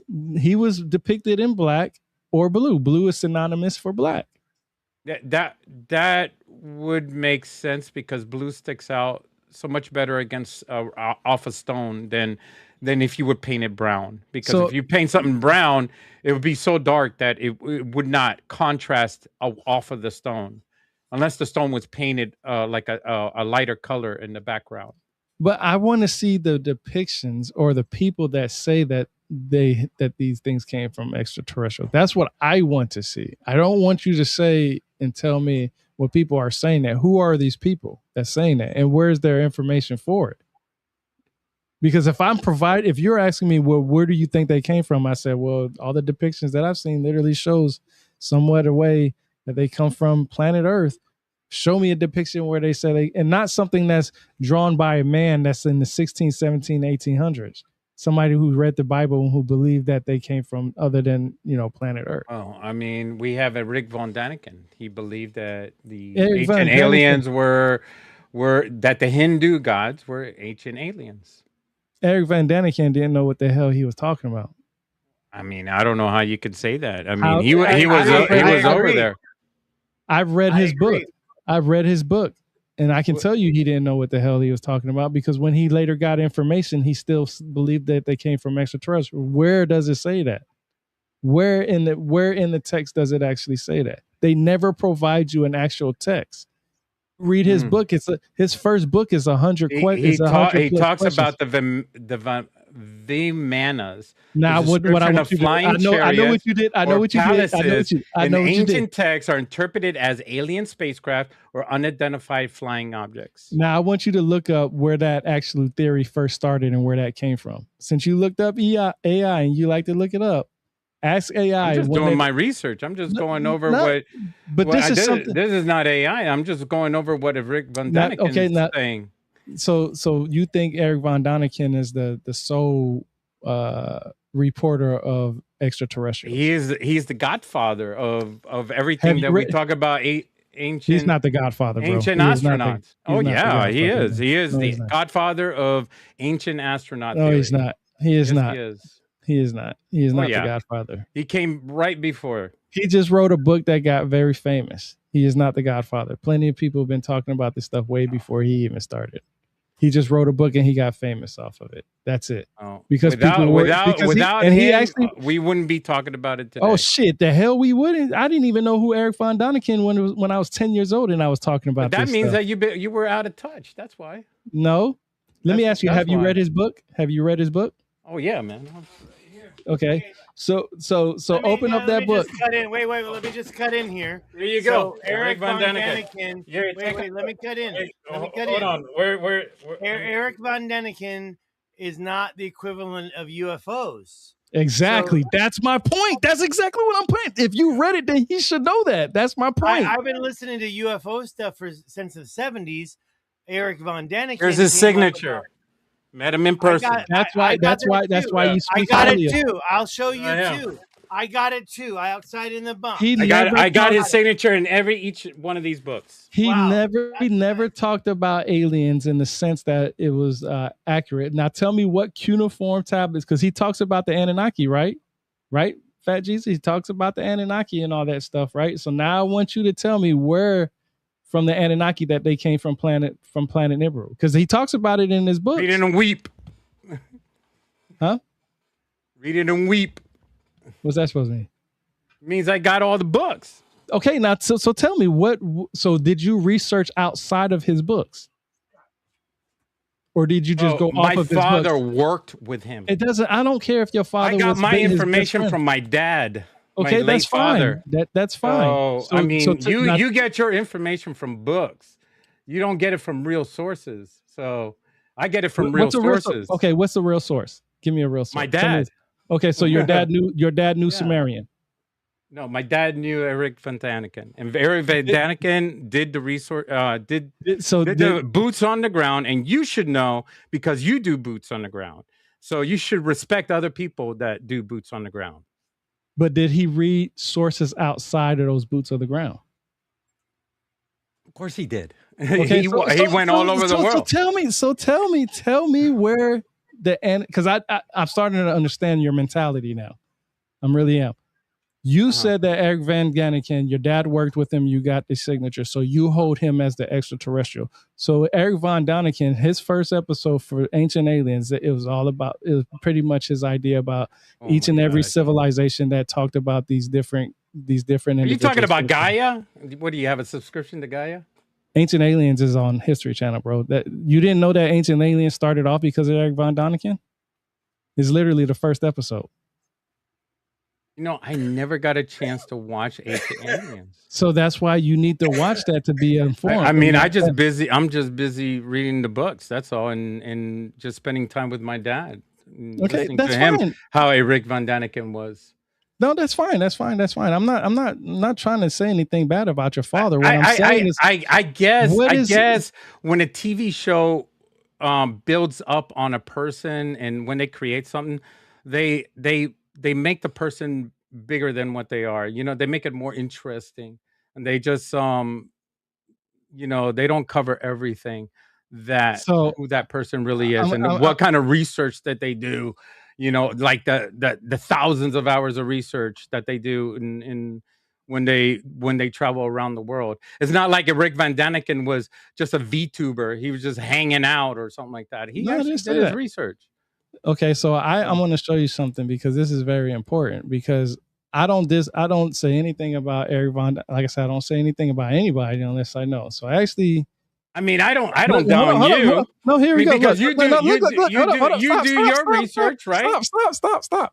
I've actually done Chariots of the Gods. I already did it right here. I already did his was it years ago? His thing. Right here. I've already told you about this, because one of the questions about Eric Von Daniken, what he talks about, is, we're going to play it real quick. How long they live. We're going to let this play for a second. I have 0 viewers right now. Okay. By the end of this stream, let's go right here. You know what I'm saying? I don't sit up here and try to fake the funk. I don't sit up here and try to fake it or do any of that other stuff. What I try to do is I sit up here and say, hey, look, man, you got to stop with this. You really do. You got to stop trying to share stuff. You got to stop trying to sit up here and think you the man. You got to stop trying to sit up here and say, yo, I know everything, because you don't. You really don't know everything. Okay. And I can tell you by the facts that you share, when you go online and you go on X and all these other places, you sit up here and say, look, man, you know what I'm saying? Hold on. Let me go to the spot. This is where it starts at. Here we go. And this is from Eric Von Daniken's book. And this is how I proved that he didn't know what he was talking about. All right, so right here it says they're extremely. Hold on, let me take this banner off. Yo, support Lil Vibe, because Lil Vibe is my homie. I love his music. But let's look at the Sumerian Kings list. Modern explanation: the extremely large ring links in the Sumerian Kings list come from Sumerian sacred mathematics. Okay, this is when we're going to talk about how long they lived. All right. Matter of fact, and you can go, before I finish this off, let this play, you can go in Eric Von Daniken's book right now yourself, and I'll go grab it in a second, because I have tabs that everything that he did, that he said incorrectly on there. That's why I said you got to research the person. Just because you like somebody doesn't mean that you have to. Are you talking about the Delhi iron pillars? No. Listen, I ain't say nothing about no damn pillars. He talks about how did these gods live for a certain amount of time. That's what he says in his books, Chariots of the Gods. Okay, you have the book, so you can go get it and you can read it. I'll give you the tab and the page number in a minute while I let this play. I'm gonna go grab his book, because I really feel like you only want to believe somebody because you like them. But we're going to continue this right here. I'm gonna let this play. Rather than from a concept of literal human lifespan, the text uses a base 60 system built on units such as SOS, meaning 60, NER, meaning 600, and SAR, meaning 3,600. All right. Numbers associated with the cosmic order, divine legitimacy, and completeness. When these figures are read literally as solar years, the antediluvian kings are said to rule for tens of thousands of years, with total reigns exceeding 240,000 years. But the text never claims that ordinary humans live this long. That's why when they read this stuff, a lot of people, a lot of individuals will sit here and say, "Oh, you know what I'm saying? These guys live for thousands and thousands and hundreds of thousands of years." Okay, we'll go with that. All right. When these figures are read literally as solar years, the antediluvian kings are said to rule for tens of thousands of years, with total reigns exceeding 240,000 years. But the text never claims that ordinary humans live this long. To express these figures in normal human lifespan, using modern time, one possible mathematical interpretation is to treat the recorded totals as days rather than years, and then convert them into solar years by dividing by 365. All right. Follow me with this. All right. Just follow me with this. Okay. Using this method, a reign of 28,800 becomes approximately, let me say this again. Using this method, a reign of 28,800 becomes approximately 79 years, and a reign of 36,000 becomes approximately 99 years, while 43,200 converts to about 118 years.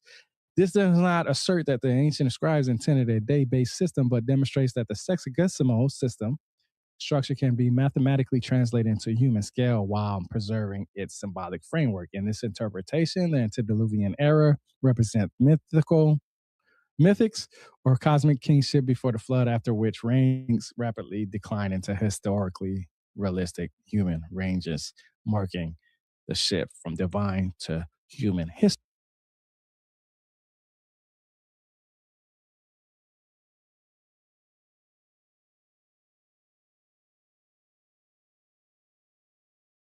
Can't hear him. I'm about to bring it up. All right, so so you have the book, right? You have the book. So page 31 of Chariots of the Gods on Eric Von Daniken's book, he says the old cuneiform inscriptions credit the Sumerians with a literally fantastic span of life. Thus, the 10 original kings ruled for a total of 456,000 years, and the 23 kings who had the arduous task of reconstruction after the flood still managed to hold the reins of government for a total of 24,510 years, 3 months, and 31 days. Okay. Now, he says, let us suppose that foreign astronauts visit the territory of the Sumerians thousands of years ago. Let us assume that they laid the foundations of the civilization culture of the Sumerians and then return to their own planet. He literally says own planet. There is no cuneiform tablet that says anything about what calendar are you using for marking the That's age? very interesting. Can you hear me now? Yeah. Constitution, Chris says we must pause at this moment to allow rebirth of the world to bring the command of the ascent. It is the declaration of the independence. No, look, I got the book right here. I have everything that I've researched what Eric Von Daniken said from questions that he specifically asked in his book himself. And I found the answers, and that's how I know that he didn't really actually go out there and try to find these answers. What I said, and I even said it in this video. I'm going to be honest with you right now. I'm going to be honest with you. I got totally depressed when I learned this from you, because what it said to me was, there's a lot of fuckers out there I even got the damn book, like Billy Carson, and like how many other people spreading bullshit. And it's like, okay, so what do we believe anymore? But Should this is the thing.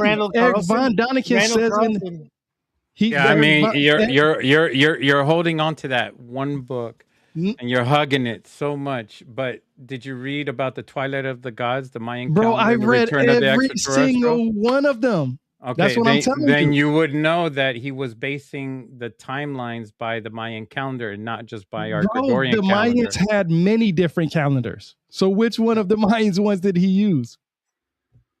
That's a good question. No, it doesn't have anything to do with the Sumerians. No. What? Exactly. It doesn't. It absolutely 100% doesn't. You're right. It doesn't have anything. It's like me asking you, which Sumerian calendar were they using?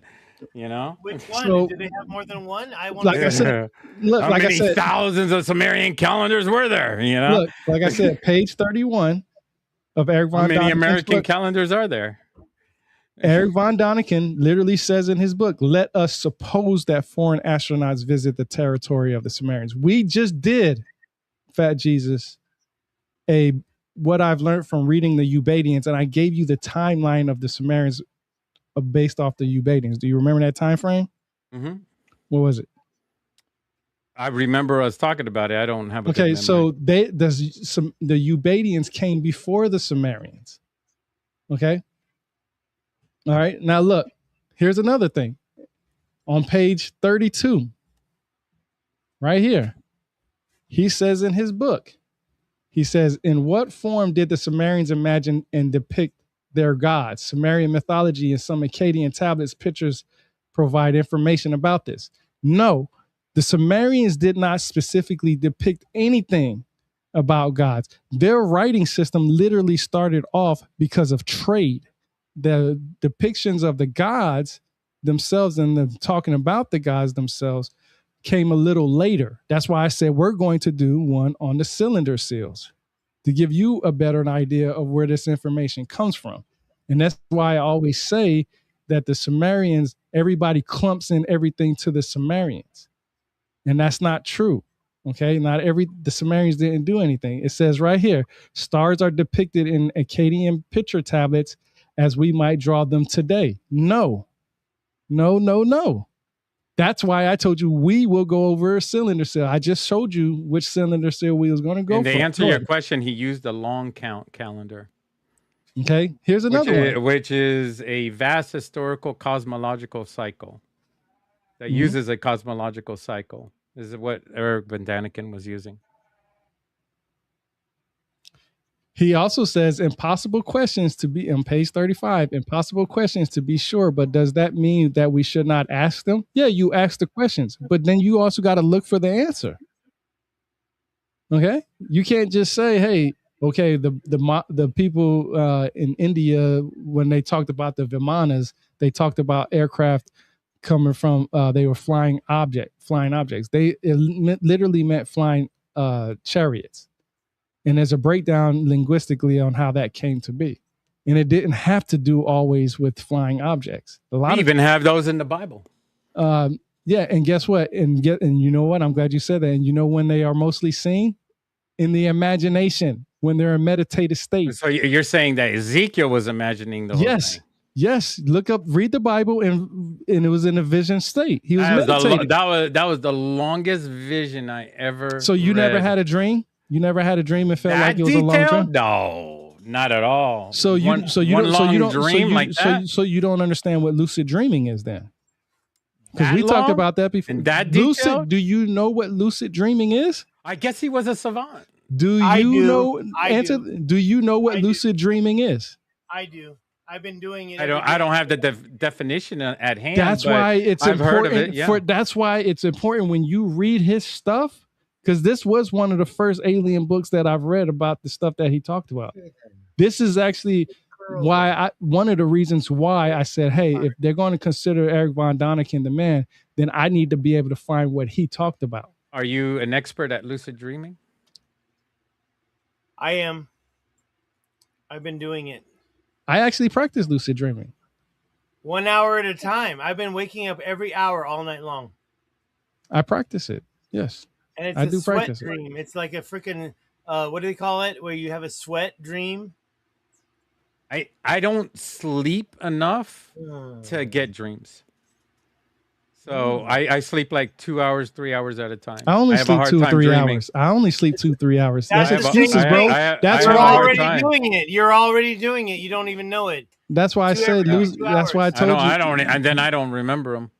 Because you don't know how to manage it. I even told you what to do before. We had a podcast on it. So it seems like everything that I tell you is like going in one ear out the other. Because I already told you what to explain to everybody. I suffer from PTSD. So my memory, I don't have the same thing you have.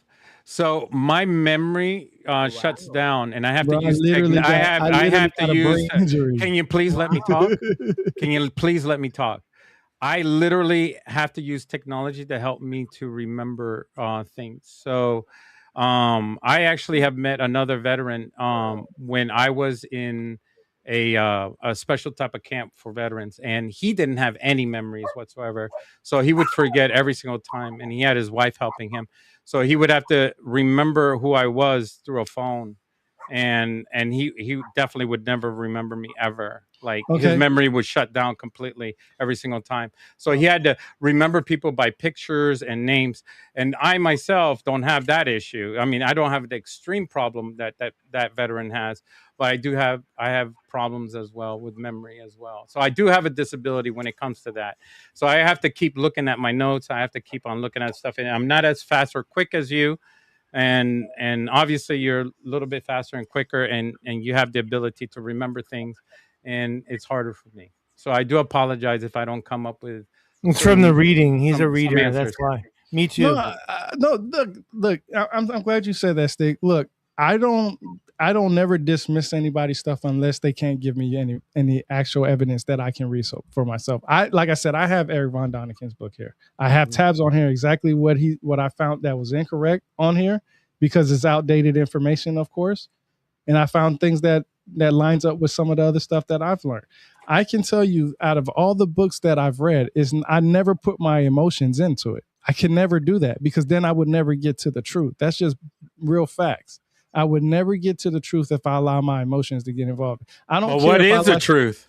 The truth is what you can Man, for prove. you, the truth is everything is fake. No, it's a lie. When There's no truth. There's no truth. But everything that you have alluded to is there's no facts. Like what? Name one. Everything that you just mentioned about Like Rick Van Daniken, there's no facts to whatever he's ever written. No, but you already alluded it. You have smeared his name across the internet right now. And in this, I've been smeared his name a long time ago. You smeared his name. You've destroyed him completely, and it's like people in the future are just going to smear you too, because you've done that to him. Now people are going to do that to you. But the difference between me and him is I actually show you where I get my information from. That's what people are going to do to you too. Yeah, I want them to.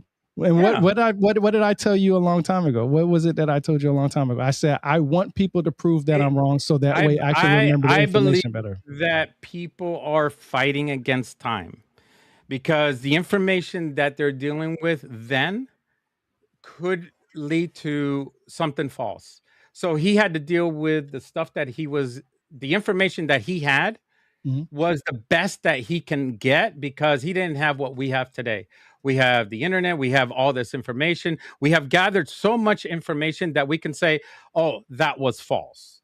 But back then, he didn't have all that stuff. He had to actually build up all that information, and then come up with an idea of what this is. So to me, that's why I considered him. I speak so highly about him, because he's like the grandfather. He's the grandfather of ancient astronauts. That's why I say that, because without him and what he wrote, we wouldn't base anything on what we're looking at up today. We couldn't say falsehoods about him if he didn't write about it in the first place. So listen, this is what Eric Von Daniken says in his book, page 129. He says, the ruins of ancient town, which must have been destroyed by a catastrophe, exist in Death Valley in Nevada. Even today, traces of melted rocks, sand can be seen. The heat of a volcanic eruption would not have been enough to melt rocks. Besides, the heat would have scorched the buildings first. Today, only laser beams produce that required temperature. I got quiet for a reason. That's the most dumbest shit I've ever heard. There's literally all around this world where things have came out the sky, was so hot, meteors and all kinds of stuff. They did a Mythbuster on that, where they did where was it, in Italy? Okay, so they actually have that in Mythbuster, where they did the refraction of the mirrors, Archimedes mirrors. And basically, Archimedes said, and actually President Barack Obama came up and actually had them redo the test to see if they could put 500 people, 500 mirrors, and see if they can get it hot enough to burn the Have you ever sails off heard? the ship. Have you And ever heard? they couldn't burn the sails. So I'm gonna give you some real scientific stuff. The sun is not that extremely hot. No matter how many mirrors they put against that sail, they couldn't burn the sails. So have you ever heard of Fresno glass? No. Huh? Please So enlighten us. that's another thing that I learned from this glass burning sand crap that Eric Von Daniken talked about. First of all, meteors can definitely create yeah, they can create glass if they impact the sand on a beach. Yes. So him saying lasers, the only thing we have today is lasers is to me. There's crystals. No. There are geodes. There are geodes. You know. The point is he said lasers. The only thing that could do it today is lasers. That's what he said. That's what your man said. That's. I'm just thinking about stuff that we can think about if people were to mine in a mine shaft or go down in a deep hole and not even mine at all, and they find a diamond or any crystal-like rocks, and then try to polish it. You know, how would they polish it? What devices would they have to polish it? You know, that would be interesting. Sand, bro, sand. Just like Stig said, sand. They would use sand to polish it? Yeah, bro, they do. They've been doing, bro. How you think? What the hell you think sandpaper was made of? Started off from? Well, you don't have to yell at me. I'm just bringing it up for the chat. You know, no. I want the chat to know the basics of what we're talking about. That's why I'm not trying to be dumb or something like that. I just want everybody to know the basics. That's why I told you these tabs is what I've researched from Eric Von Daniken to see how can that be explained naturally on this planet. You speak highly of him. Constitution says the information is on YouTube. and I get on here. You didn't look up. I know you don't know what Fresno glass is. You should. Is that what you guys argue about on here? I haven't typed anything. I've been listening. I've been watching the podcast like a fan right now. What about this guy, Constitution Chris? He's been talking the whole time, just going on and on about all these freaking, what is he saying? Carpenter's theorem? He seems like he knows what he's talking about. He says sacred geometry, Salea, please call upause, breathe within, and exhale. He seems his name is Constitution Chris. He seems to detect you guys got a issue with not calming down and taking a breath. Can you both do that right now? Go. Yeah, I want him to look up breath. No, look, listen. Breathe within. He says, Constitution Chris, show his comment. Breathe within and then exhale throughout the apres, the now. You've been to Sahara Desert, right, Stig? Look up Fresno glass. There would be glass out there too, right? Sand is glass. Sand is glass. Yeah, that's why I'm trying to tell you. You look up Fresno lens. Look up that. He said your favorite guy said lasers. Look up what Fresno glass is. This is what I say. I you ever heard that saying, never meet your heroes because you'll be disappointed? You ever heard that saying? Any of you? Do you naked or not naked? I don't have any heroes. Well, everybody I was naked the other day, and the dog saw me. He's not my hero. He's a family member. Baka. The dog started barking. I was naked the other day in front of my mom's dogs, and they're like baka. I'm like, I'm the god. I'm the god. Did you look up Fresno lens yet? No, I was looking up Libyan desert glass. I'm still looking at Constitution Chris. I'm still looking at Constitution Chris comments. He wrote a book in your content, Ascent, the Declaration of Independence. 29 million years ago in Libya, there is a glass that was formed by meteorites. But your man said something different though, Fat Jesus. He said something totally different. He said it couldn't have been that. Oh, really? It only can be lasers that does that. That's what he said. Well, I In his mean, book. I gave you the page number.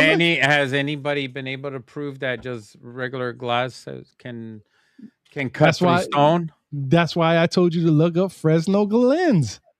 How many times I got to tell you that? Fresno, you said Fresno glass, Fresno lens? Lens, yep.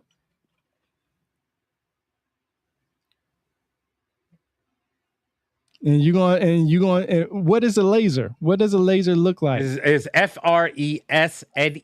NAL. NEL, Fresno lens. yeah. Now, what does it do to granite? What does it do to granite? See, it's actually Fresnel lens. Constitution Chris knows the Bible. He talks about Josiah 4:6. So this is what they Hosea use 4:6. for lighthouses. They use that. They use the No, lens. look up Fresno That's the same lens one. and granite. That's the same one. I know that. It's the same. The limitations of YouTube. He's getting A deep, flat bro. Fresno lens to track the sun and concentrate solar rays onto the desert sand. Is that the one you're talking about? No, I just want you to look it up. There's some I already know about it. Yeah, but the chat doesn't know. The focus light created intense heat up to 1,600 Celsius to 2,912 Fahrenheit. Flash melting the sand silica layer by layer to manufacture glass bowls and sculptures directly in the desert without electricity or fuel. That's pretty cool. But you wouldn't have learned that shit reading this book. You wouldn't have learned that. You would only learned that if you would have researched his stuff beside him. So Fresno glass can melt granite. Emery can cut granite. Do we need extraterrestrials to cut granite for the pyramids? What you think, Stig? Okay, say it again. They say that technology was 203 years ago, 1823. I'm glad you said that. Now look up the Prometheus lens. What was the question?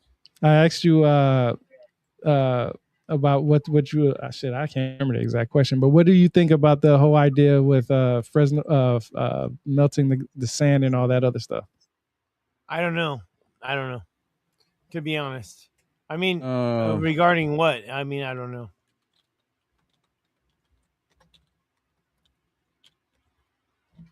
He Fat Jesus is gonna get a good learning today. That's one thing that I always do, man, is I always try to research what other people say and see where I can find this information behind that. Find it yet? Prometheus lens. It should be easy to pop up. It's a well-known thing, unless I say they say it's a famous fictional laser weapon from a video game called Destiny 2. No, not that. You and your video games, bro. Come on. No, I mean it just came up like that. Prometheus lens. Are you sure that's what it is? Mm-hmm. Fresno. I mean, kind of.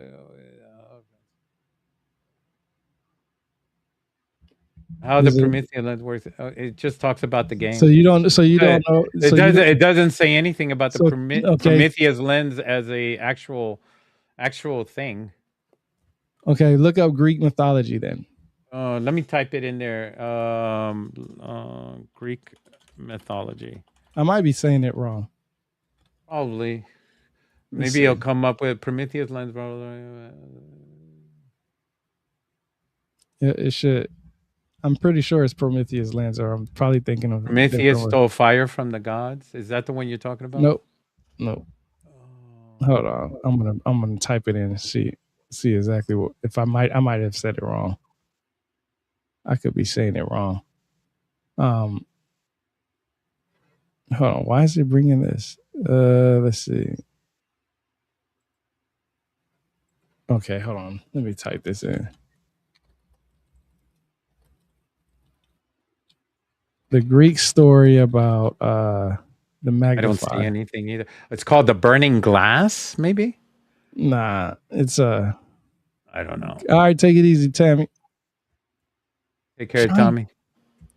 Trying to figure out. I might be saying the wrong one. I was reading something about it just the other day, preparing for this discussion because I knew the type of things. I think I know where your mindset is at. Is that like Dionysus, the mirror of the gods? It crafted the very first mirror of the gods, Dionysus. Yeah, the burning Ancient writer glass. Yeah, Yeah. I want to know where I got And the Prometheus it's lens the from. story of Hephaestus. How do you say Hephaestus? Well, anyway, it's a Greek big god of the ass. fire and metallurgy. It's the story where the Greeks used a big ass magnifying glass to Use burn the quartz ships. lens, crystal lenses out of quartz. Is that the one you're thinking about? No, it's the Greek shit. Oh, hold on, let me see because This is the one that Archimedes' solar death ray was working on.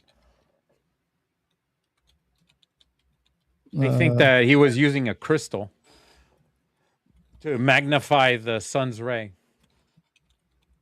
oh man, it might not be Prometheus lens. I might got that mixed up with something else. But it's the story where they have the big magnifying glass that burns the ships that's in the ocean. Yeah, that's Archimedes. That's the. Oh, I'm trying to figure out the name. Archimedes is the one who invented that. I'm trying to think of the name that they used for it. I can't find it. It's called the Archimedes lens. They just said giant magnifying glass, solar death ray. Okay, so yeah, it's not the Prometheus lens. Yeah, okay, Archimedes. So that right there. So that could be. That's the one that MythBusters had on their show. That's an explanation for the for using a type of Fresno glass for burning granite. There's actually YouTube videos right now. If you type in that Fresno glass in there and burning granite, there are people out there who are replicating burning granite stones using that. That's natural. We don't need aliens to do that. But your man right here in this book says that. Okay, I've read this book at least 3. I mean, you can see how worn out this book is. Like, I mean, I went to this book for a lot. I mean, look how worn out this book is. This book is worn out like crazy. I went through this book a lot, and the talking about worshiping your heroes, Jesus. Well, because I wanted to find the answers. I wanted to find the answers that he had, or the questions that he had, because this book is mainly nothing but questions. You know what I'm saying? I barely crack open my books. I try to keep them kind of new. See, that's the problem. That's the problem. I want them. I want them to be worth something. Books don't get. Well, they do. I have a couple of books that's worth a couple of thousand. I mean, it's old. They come from my dad, so it's still really old. Not the same books, bro. Come on, don't do that. What you mean? He's talking about books that he don't want to open up, but those aren't the same books that you collect. The books we're talking about, we got to open up. Yeah, you got to go through them. I mean, he has a paperback. I got the hardcovers. You're talking about Zachariah Sitchin? You know, one of those hardcovers are like the people are trying to sell them for thousands of dollars. It's insane. What, his books? Eric Von Däniken? Yeah, none of his books is worth that. Here, hey, listen to this. You go to Amazon, you'll see some of his books. Man, those never go to Amazon. Never go to Amazon for that source. I know there's people. I have a book that's $5 worth that I bought $5, and it's like, oh yeah, you can find deals. Yeah, you can find deals if you're lucky to find a hardcover. Somebody may have passed away and left a hardcover lying around. They may sell it for a cheaper price. So I have already. But trust me, man, Eric Von Däniken's books, they there's too many books out there for him right now. I like his books for historical reasons because it's from an era, a culture that really truly believed in his writings, which nobody ever knew anything about anything on Earth about those stories. He brought them to light. Just like Jamie Masson on Tridactyls, which I don't believe anything that Jamie Masson says, but he brought Tridactyls to light. And I would never have known anything about Tridactyls without Jamie Masson. Yeah, you would have, bro. No, I wouldn't. Somebody would have brought it up before him or after him. Or maybe, but I would have been like, what is this? And that's why, and I'm glad you said that, because that you go off of emotion part then. Yeah, I mean, I just, it's like golfing. My father always said that golfing is just a stick and a ball. People So are trying to hit I a want ball with a thin stick. I want to bring up another part that Eric von Daniken says. He says the strange medley of impossibilities should make us curious and uneasy. By what means, with what intuition did the primitive cave dwellers manage to draw the stars to their correct positions? Okay, he said cave dwellers. Okay, in his book, how did they draw these stars and maps and all this stuff? Well, let's look at it as today. These people did not have no internet. They didn't have any books. They didn't have anything. They spent all their time outside. They could only trust the priests and priestesses or people that were educated to communicate that was later. knew. That was later. That was later? Really? Yes. I thought that was throughout. Like they would trust their tribal leaders to tell the story. That's why they would put as a leader, right? That's when people started organizing as a civilization. Before that, they were looking at the sky. Everybody was on their own. It's like the game Rust. Everybody's on their own, building houses all over the game. I'll give you an example. Until they group up and become teammates. I'll give you an example. I switched out my grass in my front yard. I killed all the old grass and I put a whole new grass on there. For 4 years, I had to monitor the sun to make sure to see when the sun would be the best position for me to plant the seeds, the humidity, the temperature, and all that stuff. It took me time and time and time to figure this out. Eric von Daniken says in his book, he says, by what means, with what intuition did the primitive cave dwellers manage to draw the stars in their correct position? Okay, the oldest mathematical equations out there comes from what is called the Ishango bone. It's Ishango. It comes from Africa.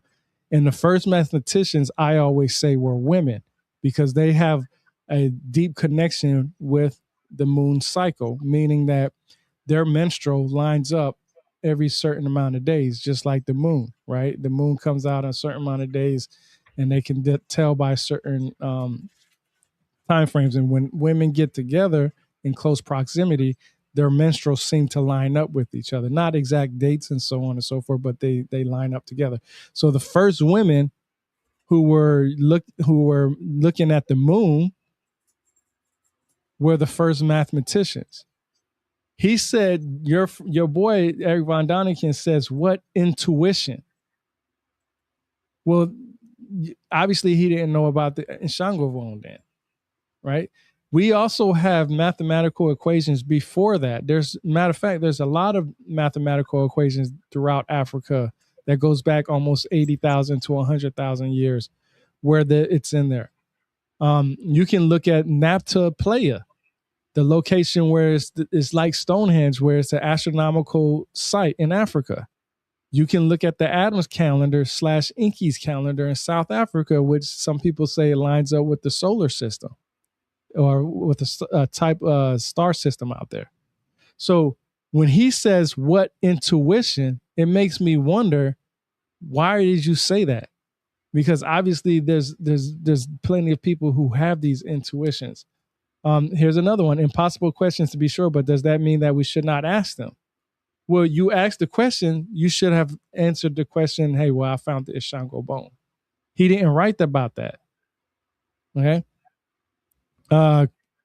Just like Chris says, of course, this information was written down after it happened. Everything, exactly, after it happened, after people started realizing that they needed to start keeping records of this stuff because they could no longer remember it. He says, the Mayan legend, the Popol Vuh, tells us that the gods were able to recognize everything in the universe, the 4 cardinal points of the compass, and even the round shape of the earth. There's nothing like that in the Popol Vuh.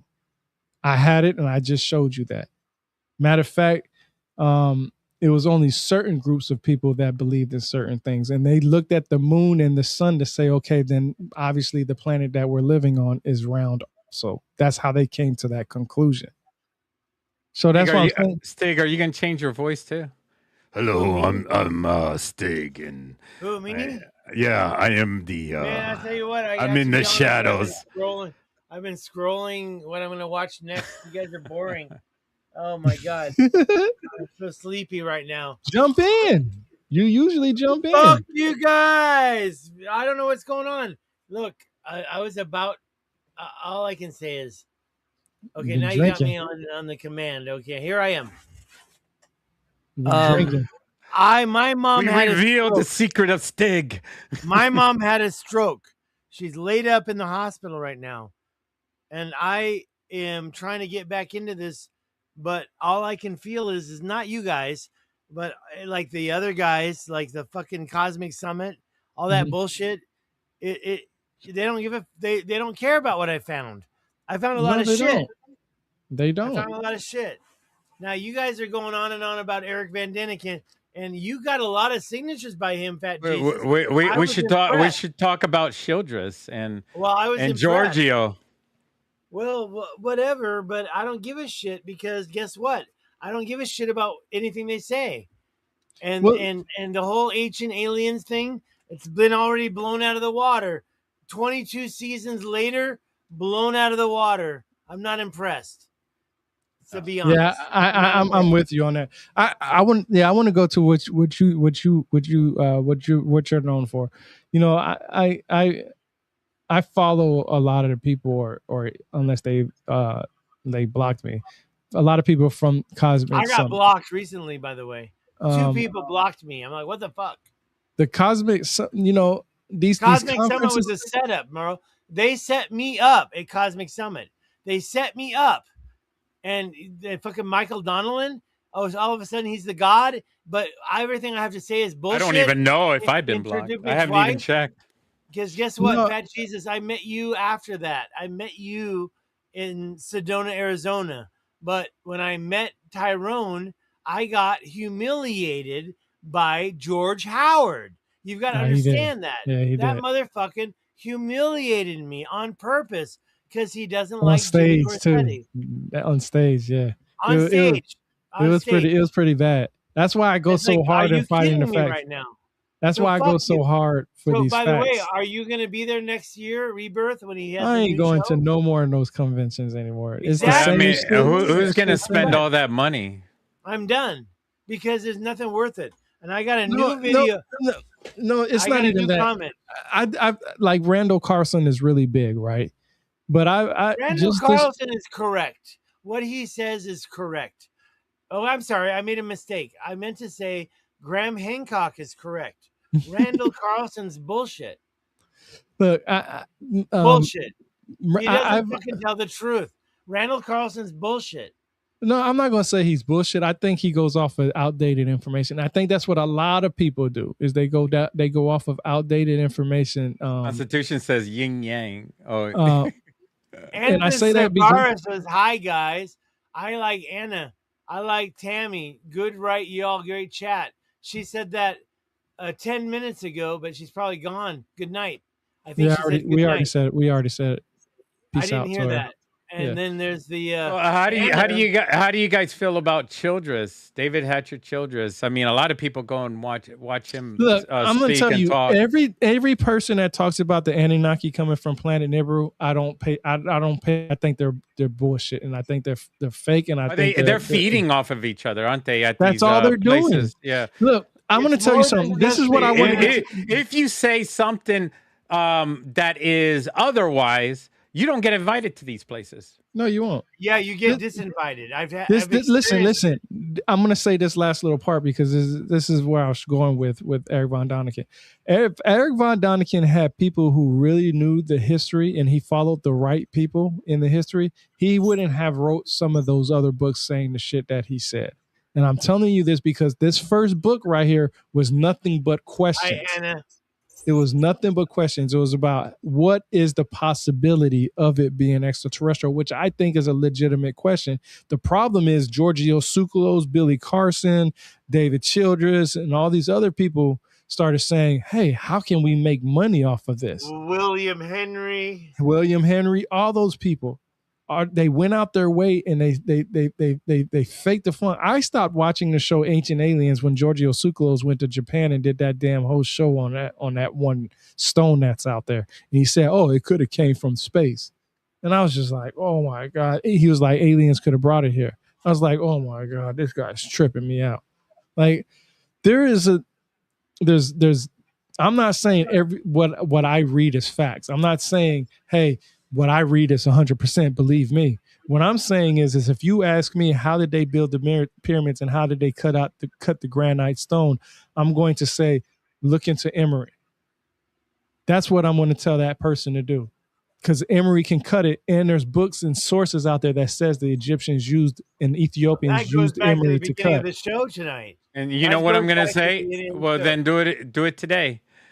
I want to see it done. If I had the funds, not you. What I'm I'm saying is saying that I want to see the people in Egypt today with the numbers cut it with those stones and impress me, and then I could figure out how long will it take, and the stone has to be exact because these stones are just amazing. they're Like the not cuts. exact.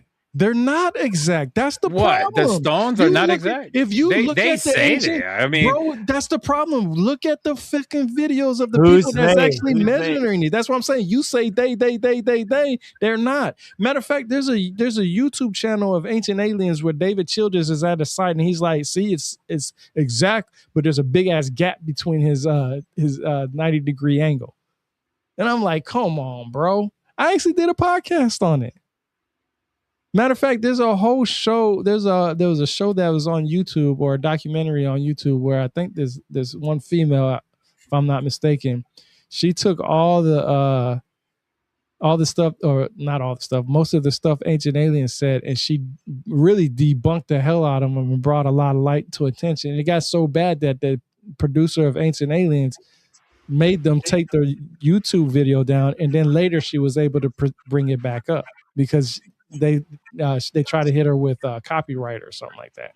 But my point yeah, I saw that. I saw you know what I'm that. talking about, right? So You there know what I'm talking about, right, Steve? is mentioned over here the core blocks, the estimated 2.3 million interior blocks of the great. That's a lot of blocks, by the way, everybody. You hear that, chat? 2.3 million interior blocks of the Great Pyramid of Giza are largely irregular in shape, highly varied in size, and only roughly dressed. They're not perfect, but you hear the word perfect all the time. Yeah. But it's not. That's why I'm saying I'm not shitting on him. I'm not shitting on him. But if you make an absolute, then you have to be able to back it up. And you just proved me right. I think but here's the thing. I think it's lost in translation. I think what people were talking about in the past, these experts, the archaeologists that are experts, you know, from Cambridge and all that, the fine white Tura limestone's outer layers were cut with high precision and tight joints, so closely fitted that thin blades could barely pass through it. I think that was lost in translation to perfectly cut stones, to perfectly cut on all sides. Who uses it? David Childress, Billy Carson, Giorgio Sir Flinders, Eric Von talks about how finely cut they were. You couldn't pass a piece. To be honest, William Henry didn't really seem to collide with everything that was being said to me. He's more into getting into the chemicals. You know what I'm talking about? Yeah. He's talking about doing the you know. Yeah, but that's my point is that these guys, these ancient alien guys, say they're so precise and so accurate. That's why aliens had to do it. But it's not. If I'm 450,000 year advanced in the civilization, I can travel from planet to planet and this, that, and the third. You better believe that what I create will be perfect. Look at 3D. Look at 3D printing today. Look at 3D printing today. The proper terminology of what they were saying, the archaeologists, not the hearsayers out there or the VTubers. I call them VTubers. People that just follow along with everybody else to get clicks and likes are VTubers. And we're not VTubers. We don't make any money off of this stuff. So we just like educating people, by the way. We just love the education. We enjoy talking to each other, yelling at each other. We get passionate about it, but that's okay. Don't feel bad about us. It gets emotional, right? But the thing is, there's a beautiful thing that people seem to mistranslate what others say, and then they retranslate it to whatever that fits their narrative. And then we talk about Rick Van Daniken. Whatever fits his narrative is what's going to what's going to be popular in mainstream media. And that's what Rebirth of the Word is talking about. And that makes sense, because in that culture, that is called the bandwagon effect. Everyone jumps onto the bandwagon along with everybody else. Everybody talks about it. Says, "Oh my God, we didn't know about that." That has to do with education.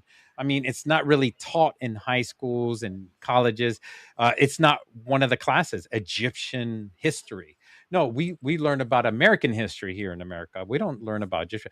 Those people that want to learn about Egyptian history, they have to pay for the courses and learn No, you don't have specifically to, that. bro. They got No, I websites mean for back that. then, and we're talking about 1950s or 1940s or something like that. You know, what's passed down from our parents. You know, nowadays we could learn anything we want on the internet. Hell yeah, man, we could have a whole course. We could study everything. We won't get the piece of paper, but we can study every class. Here, Any I'm gonna class show and you. every class online. But let me tell you something. The Great Pyramids and stones should not fit this tightly. That is the correct translation.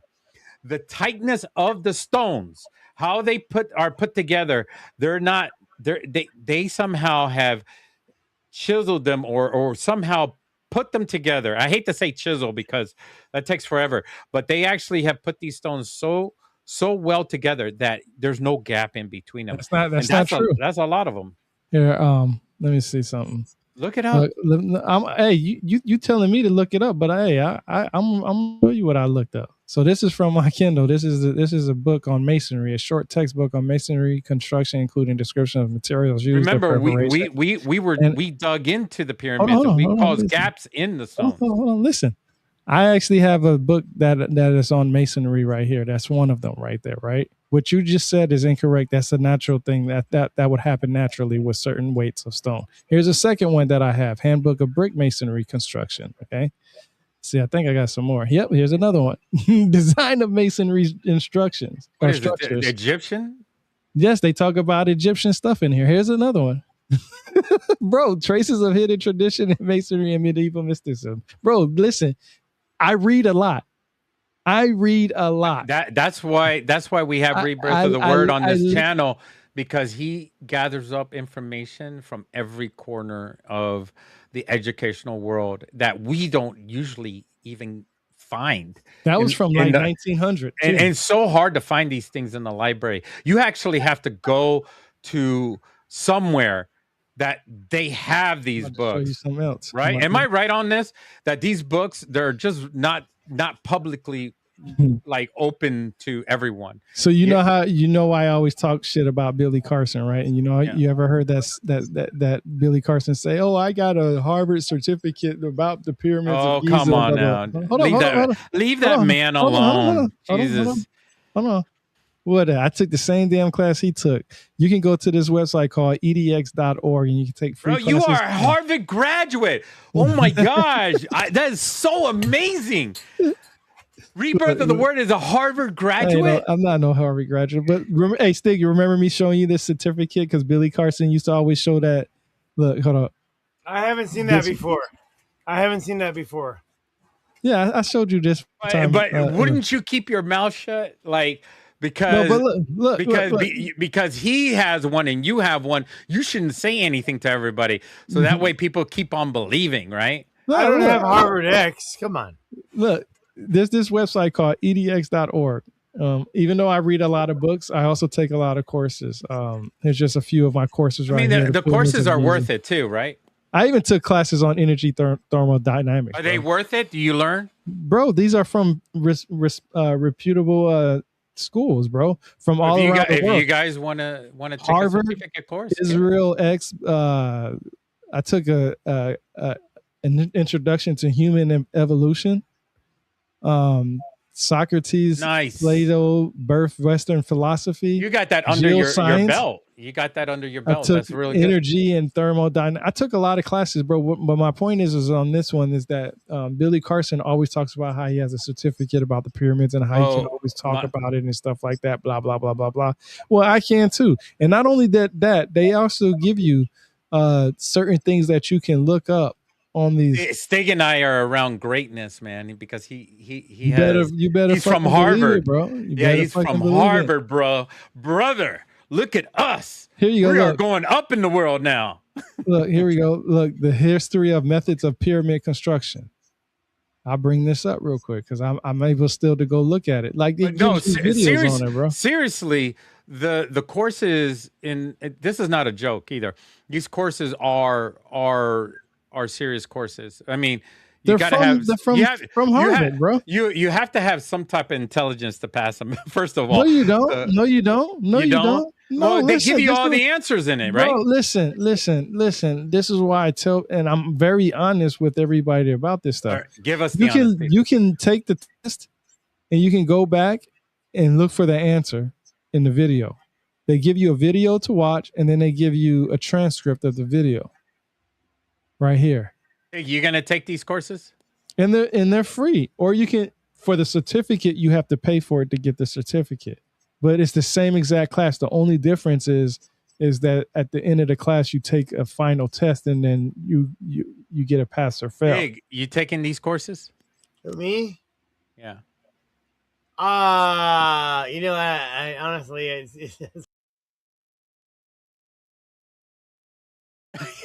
did he drop out? He probably did. He did say he was getting tired. But yeah, look, I took the same classes that he did, bro. I took all the same classes. I did everything that he did. I even took some of the other courses that he took from MIT. My point is that I try to look for the answers that these people talk about. That what am I supposed to be? Like I literally have right here. Shit.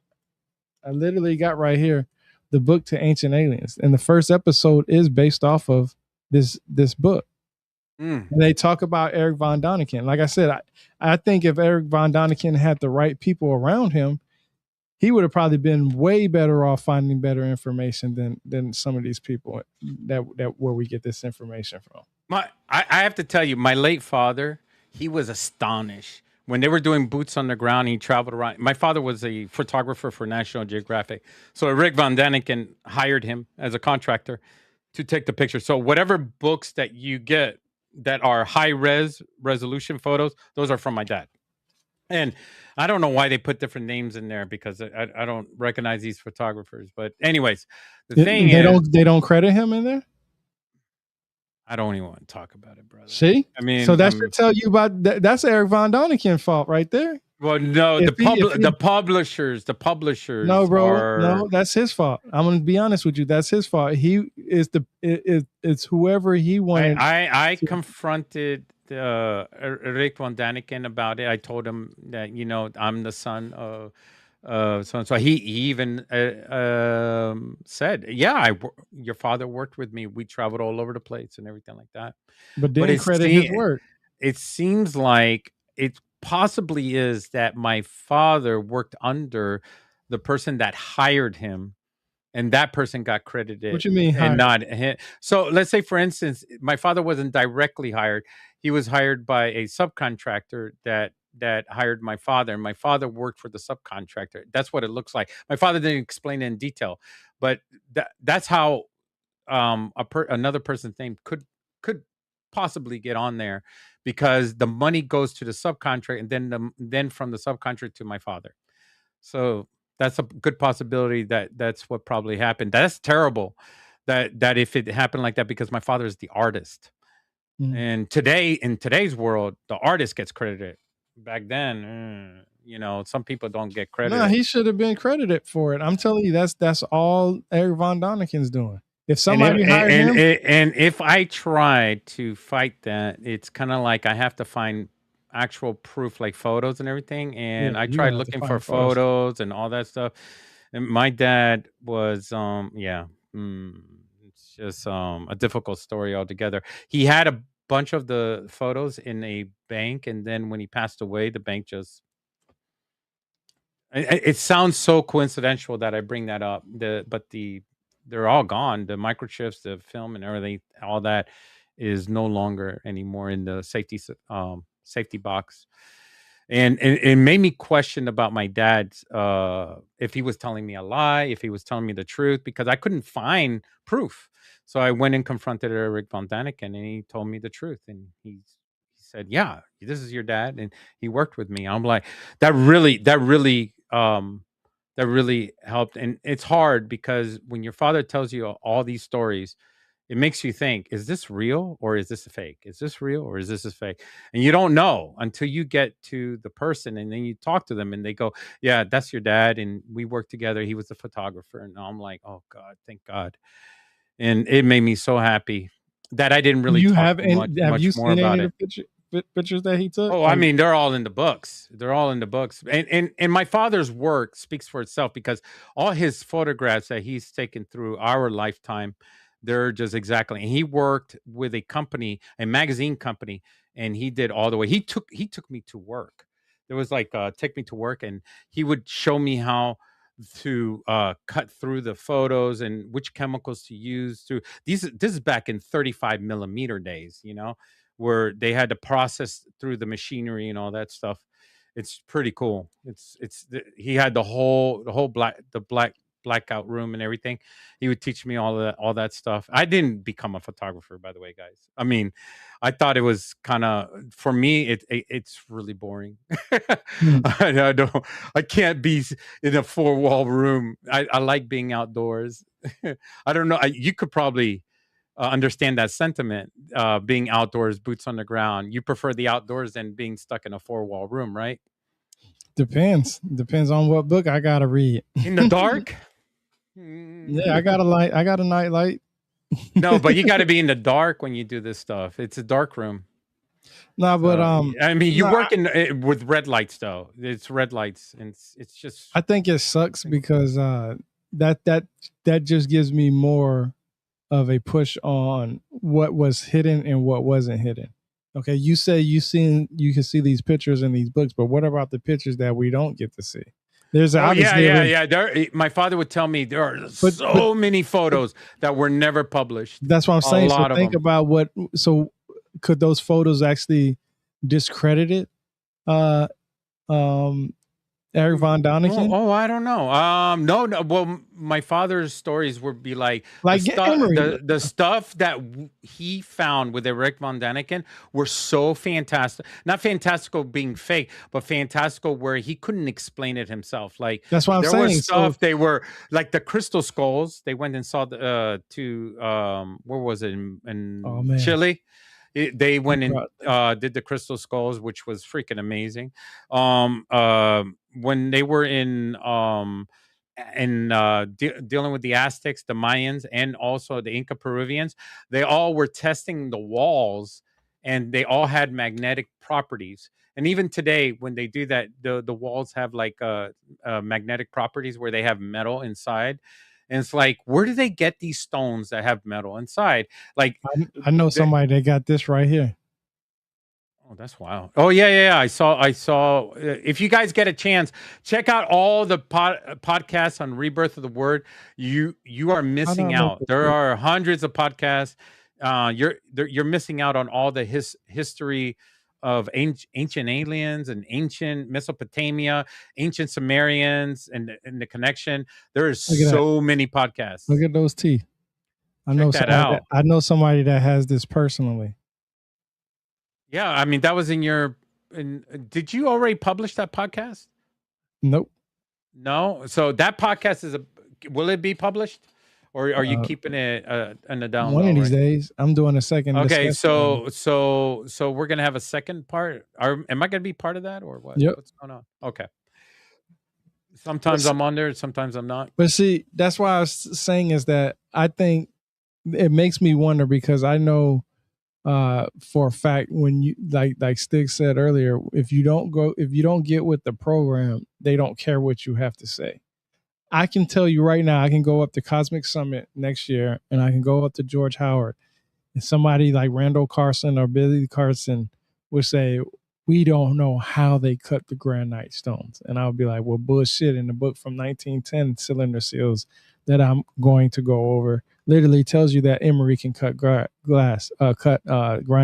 Then it's fantastic that they find the granite. They do cut the granite, but the specific stones used for walls to put the walls together and have a magnetic property, so they don't collapse is wild.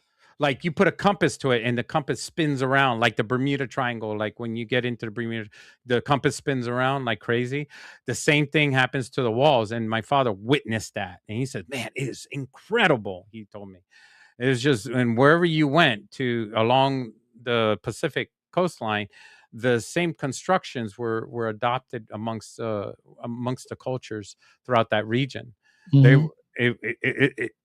it was it was shared. It was shared technology pretty much.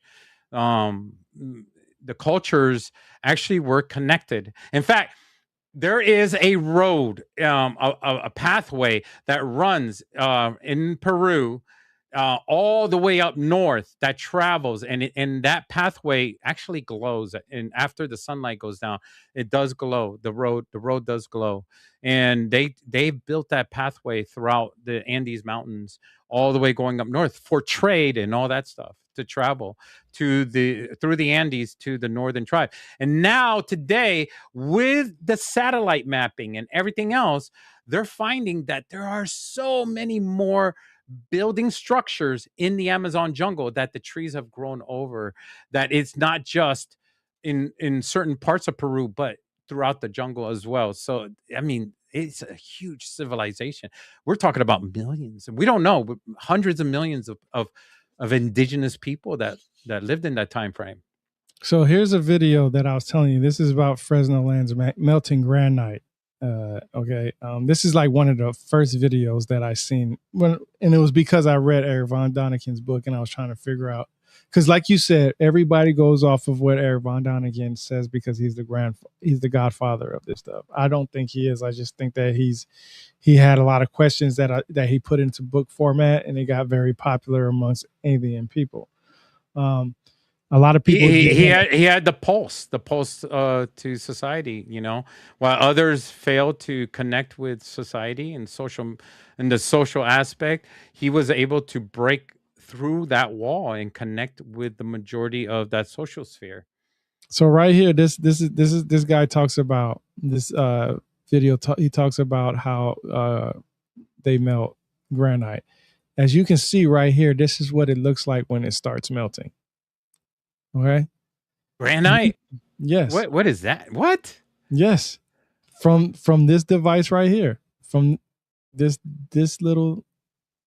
Oh, from the is that a stereoscope? Is that what they call it? No, that's a Fresno lens. The Fresno lens. Okay. So that's why I'm saying. I think they call it a stereoscopic lens. Now, tell me how easy that would be able to shape since it's melting. That would be easy. Now, would it take a lot of time? I'm in awe. Yeah. I'm in awe. I don't know how that's even possible to melt. That's why I said type it in there. Look, here's some comments under here. Just watch a documentary on Egyptians melting rocks. Now I'm down this rabbit hole. So awesome. Thanks for making this. Okay. Your Eric Von Daniken says lasers. But there's literally video information that the Egyptians used emery and possibly a melting of stone some side. Okay. This is it to yeah, here's one. Same at Machu Picchu, Egypt, and Greece is a replicatable with the Archimedes solar lens. That's probably what I was thinking of, Archimedes solar lens instead of Prometheus lens. If so, the ancient tech angle is totally plausible for older civilization building megaliths that appear like they had been poured and cast. We didn't need ancient aliens to do this. We didn't need extraterrestrials to do this. We didn't need to do any of that stuff. Okay, so my point is that when I read something from these individuals, I'm like, okay, could it be aliens? All right, well, how do I determine if it's aliens or just something that humans can do naturally? Well, just think about it. So granite becomes obsidian after it hardens, correct? I'm not 100% sure. So it says right here, granite has a melting point. I'm sorry, guys, for breaking his concentration. And he doesn't lose his concentration that well. He has a superpower, by the way.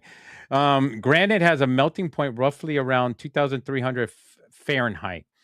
In that video that we were just watching, the rock doesn't just cut; it turns into a glowing orange liquid, just what we saw. When it cools, it doesn't turn back into granite. Yeah, it turns In into fact, something else. it becomes obsidian, black volcanic glass. That's insane. That is insane. So, can you imagine having the technology of glass because you melt it? Now you got glass. So now you have advanced into glass. So if you polish that glass, what else can you do? Exactly. Right? So that's why I'm saying that's that.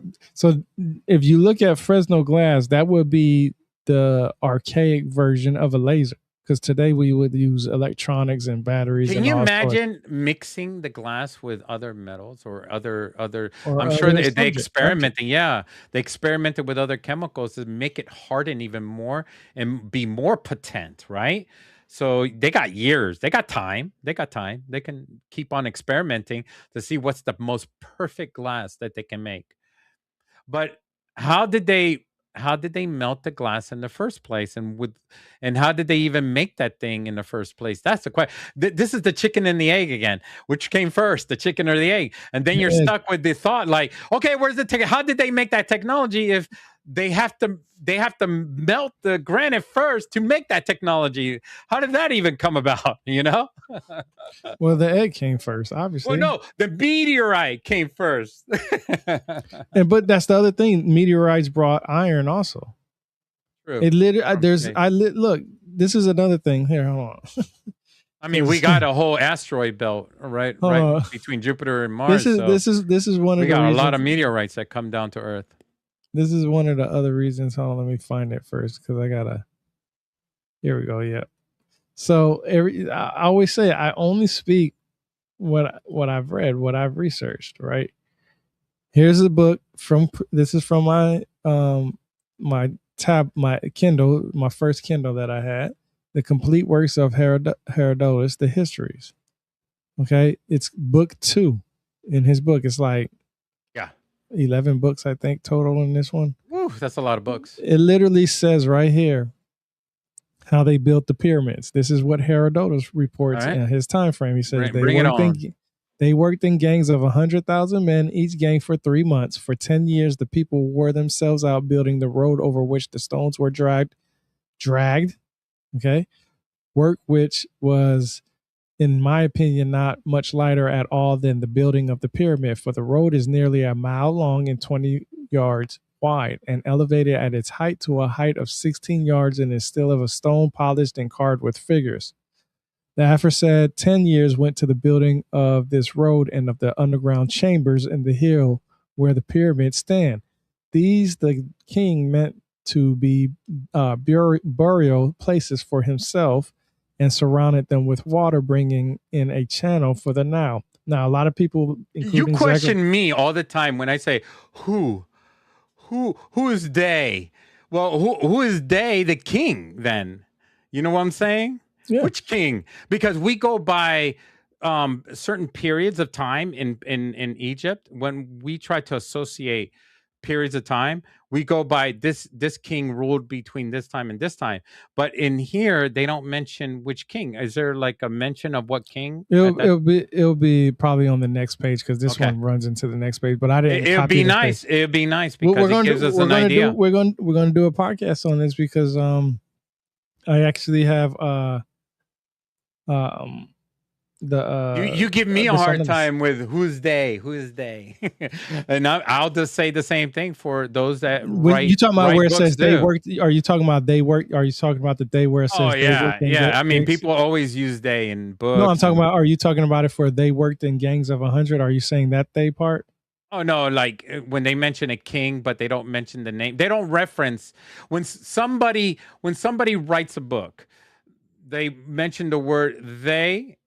And they don't mention who's this group of they. Well, the only place that it mentioned they in this book was the first part that I like in France, they mentioned the Huguenots, so they just say they. So we don't know who are these workers in the first place. We do know who the workers are. They're workers. Are they specific? They don't have names for the thousands and thousands. Are they slaves? No, they didn't have slaves. Slaves didn't build the pyramids. Mm-hmm. That's from that class I took. But at the bottom of all this, it talks about iron. Now I know you've heard They don't call us slaves either, working in 4-wall cubicles, right? Yeah, well, there's a different type of slavery. I mean, they pay us to work in 4-wall cubicles, but I mean, I guess that's not slavery, you know, even though you get paid.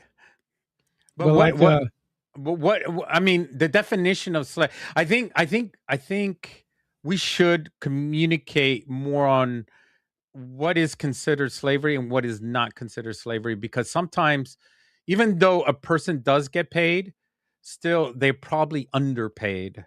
That's another thing. They might be paid by food, right? Yeah. And then they end up sleeping on top of each other in one house, like 100 people in one room. They're all, then they start working the next day. This is the part that's interesting, though, because he says this pyramid was made like stairs, which some call steps and others tiers. When its first form was completed, the workmen used short wooden logs as levers to raise the rest of the stones. They heaved up the blocks from the ground into the first tier of steps. When the stone had been raised, it was set on another lever that stood on the first tier, and the lever again used to lift it from this tier to the next. So he literally tells you how the pyramids were built according to his recordings. And this goes back thousands of years ago. And he even mentions iron on the bottom. Are you sure this is not a assumption of how the pyramids were built? No, this is what he recorded from their himself. idea of how it may have been built. Like, let's say, for instance, in our time, we have people that, and I'm just theoretically throwing this out.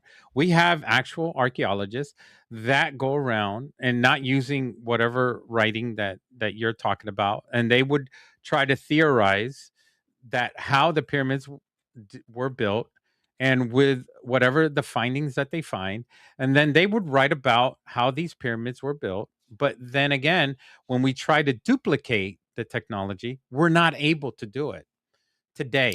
We are able to do it. Nobody just wants to put the funds up for it. One of the largest. There have been some people that have attempted to do one stone and still failed.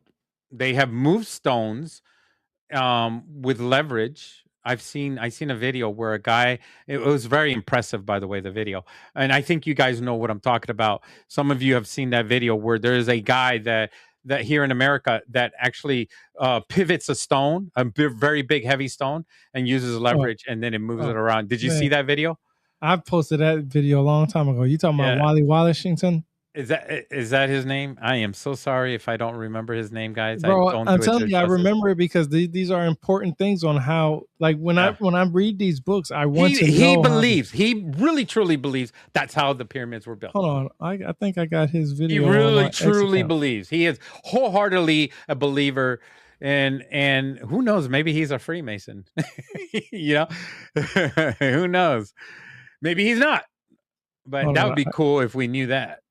Oh man, I don't have it on there. Wally Washington. Where's it? Maybe that's not his name. Oh yeah, here we go.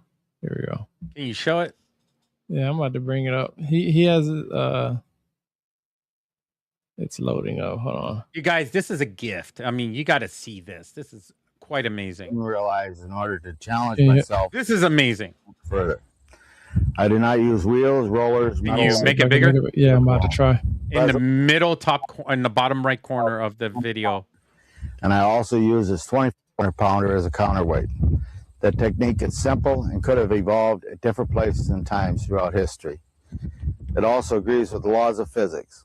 This technology may give us some insight to ancient construction. Here he has people helping him. Yeah, he's making them now. Yeah. Anyhow, it's been a month now since I poured the blocks here.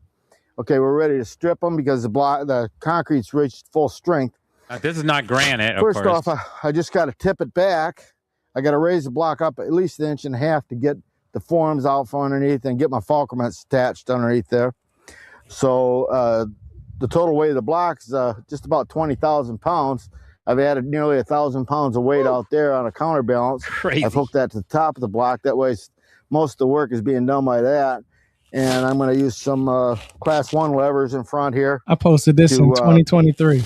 Raise this side up. Also, I've offset the fulcrum under the block, so I'm not tipping the whole thing. I'm just tipping part of it. All I got to do is lift part of the block. And we need to do a podcast on this. It's going to be uneventful. We're just going to go ahead and do this. There's no excitement involved or nothing. Probably. So we'll just see how it goes. I'll take you around the other side, show you a little bit more about it. This is the center of the block. He talks about Stonehenge. Hold on, I want to read past some of this stuff. When I place some shoring, I want to put forms here a little bit so I can offset the fulcrum. Let's see, I had a piece of chalk here. Yep. Okay, my fulcrum point's going to be right in here. You know he's not full of shit. He talks about it in detail. This much of the block, 18 inches, is balanced by this pipe.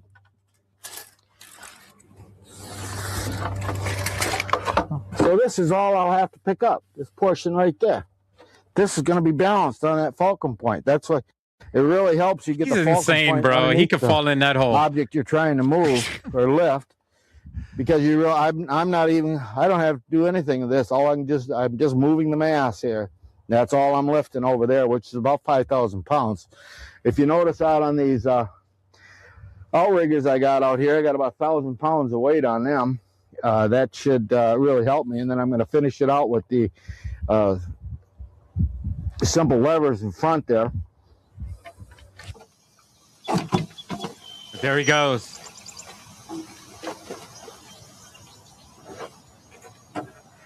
So this just proves that we don't need alien technology to move large stones. No, and look what he's doing it on. He's doing it on sand.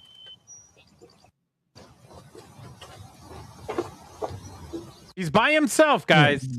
I didn't play the whole thing because I wanted people to. But this is where you can watch the. And retired carpenter. About 5 years ago, I began. You can watch the full video. Just put the link up. He has Wally Washington. If you bring us back up. Yeah, I am. He got he has his own channel. And sorry about that, Chris. No, here we go. Look, he has his own channel. See? Yeah, he's experimented on it in every which way, in moving thousands of pounds. All by himself. Now imagine if he had 10, 20 people helping him, what he could do. Dude, I have a bad back and I wouldn't be able to push these things. I have a sciatic nerve problem, so I would be down for the count. And all that's what I'm saying. That's why I say, like, I believe in the extraterrestrials. I believe in aliens. I just don't have to go off of what somebody else believes. And it's really sad that a lot of people do that. And I say that only because of the simple fact that they take away from them doing their own research. All these tabs that I found in Eric Von Daniken's book, I even have the tabs in here in this Ancient Alien book. I came in here to look and stuff, and I was like, well, where can I find this stuff? And this is before ChatGPT. So it took me years and hours and a whole bunch of hours to go through different books and reading them. That's why I was showing you the masonry books that I've read that talks about that stuff, how simple it is actually to do that as long as you have the knowledge. You know, building a car is easy for anybody that has knowledge on it, but if you don't know how to work on a car, you can't. Especially older cars, yeah. The older cars, there are people that have taken pieces and parts, especially if you worked at a Ford factory. There was a guy that worked at a Ford factory putting cars together. And there's actually a song written by what's his name? Damn it, I had it in the top of my mind. But he talks about him taking pieces of the car, pieces of each car, the pieces of the car from the factory, and building his car, and it's all different pieces of the car. And then he has a car, and they say, "What's up with this car? Why is it so many pieces?" And then he lists them all. Like the whole song would be all these pieces, and the engine, the every part of the car is in this song, and you could actually build a car with that whole song, dude. It was so cool. So Yeah, I mean, I'm sorry for breaking off on that. there's a lot of, I'm telling you, there's a lot of history out there that we do not get because of the simple fact that a lot of people don't know where to look. What if I told you that there was actually a papyrus out there that talked about um, how they moved some of the stones in Egypt? And here it is right here, the Diary of Myrrh. This tells you it dates back to 4500, and it was a logbook basically written in hieroglyphic letters on pieces of papyri by an inspector named Murrah, who was in charge of a team of about 200 men. Archaeologists Pierre Antali and Gregory Morad wrote in the article published in 2014. And this is over a period of several months, the logbook. And this is all we have of it today. It's just this. Oh, it's from Johnny Cash. I just remembered. One And then Piece you at a see- Time is the song. Sorry, guys. I just wanted to bring that up. But One yeah. Piece at a Time. Whenever you guys get a chance, listen to that song. So, I mean, like I said, we have information on all this stuff. The problem is like I said, a lot of people are looking for aliens to do this. Now, I want to tell you my personal opinion, which I don't really give too much, and we're almost at 3 hours. I'm about to end it. Yeah. Believing in aliens and extraterrestrials is very easy for me just because they say there's billions of galaxies and billions of suns out there. So obviously for me this too. would- I mean, it'd be an awful waste of space, like they say, you know. But believing that a group of individuals came from a planet named Nibiru, I neither believe or disbelieve it. I just don't have enough information. I don't have any information that says that there is a planet orbiting the sun every 3,600 years yet. Could there be could there be a possibility that somebody is hiding that information? Like That's they what I took was, most and of I was it? going to get into that too. Zachariah Sitchin does say in his books that he was given certain cuneiform tablets and artifacts that show that this was accurate information of a group of individuals coming from planet Nibiru that orbits the sun every 3,600 years. The problem is that he couldn't reveal their name or the sources because that will reveal who did it, and that would take away. They didn't want their names to be scrutinized and thrown. You know, like how you said that when how I went after Eric Von Donigan, people would do the same thing to me. They didn't want that to happen, so their reputation was on the line, basically, and they didn't. So I give credit to Zachariah Ascension on that because maybe some of the stuff Like Luzando, do. and what he talks about, people always discredit him. Well, I mean, he discredited himself showing that one picture, so that's why a lot of people went at him. In which he could have easily made a simple mistake. I mean, his simple mistake. I mean, we're human. We're human. Yeah, I mean, exactly. You know. So, but this is my point.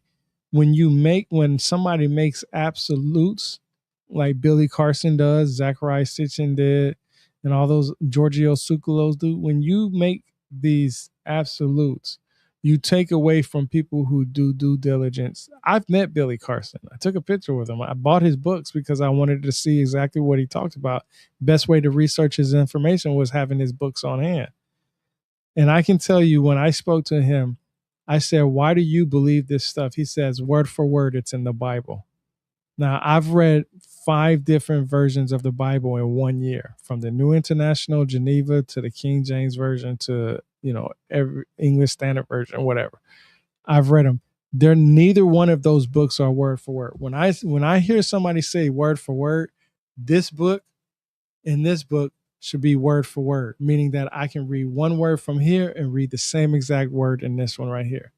If I can't, then it's not word for word. Billy Carson had actually told me that. Then he also said that he spends hours and he read thousands and thousands of books. Well, I've also spent hours and read thousands of books also. But I will also say this. If you buy books, if you have 1,000 books and they're all based off the same source, then you only read one book. If you read one book and you have read not one book, if you read thousands of books and there are thousands of different books, different ideas and theories, then you read thousands of books.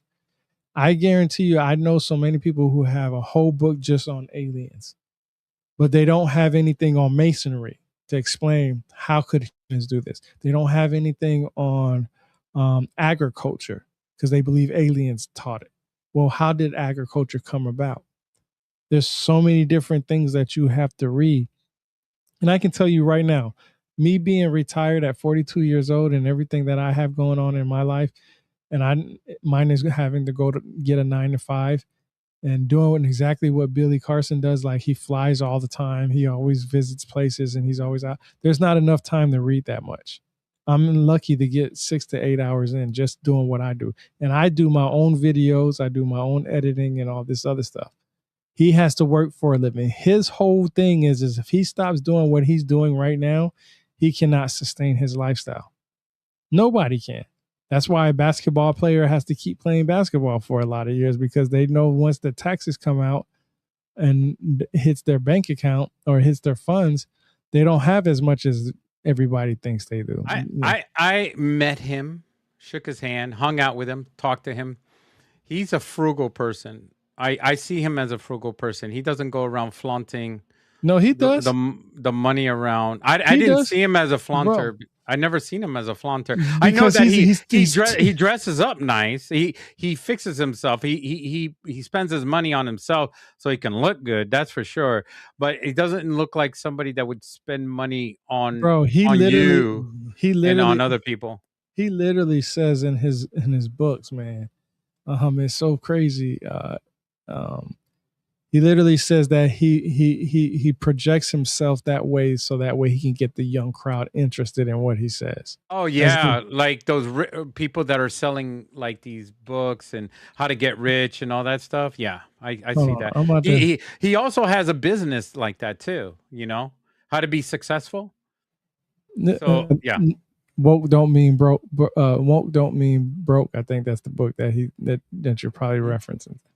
Hold on here. I'm about to show you something. He has a whole course about being successful. Like, he's a life coach.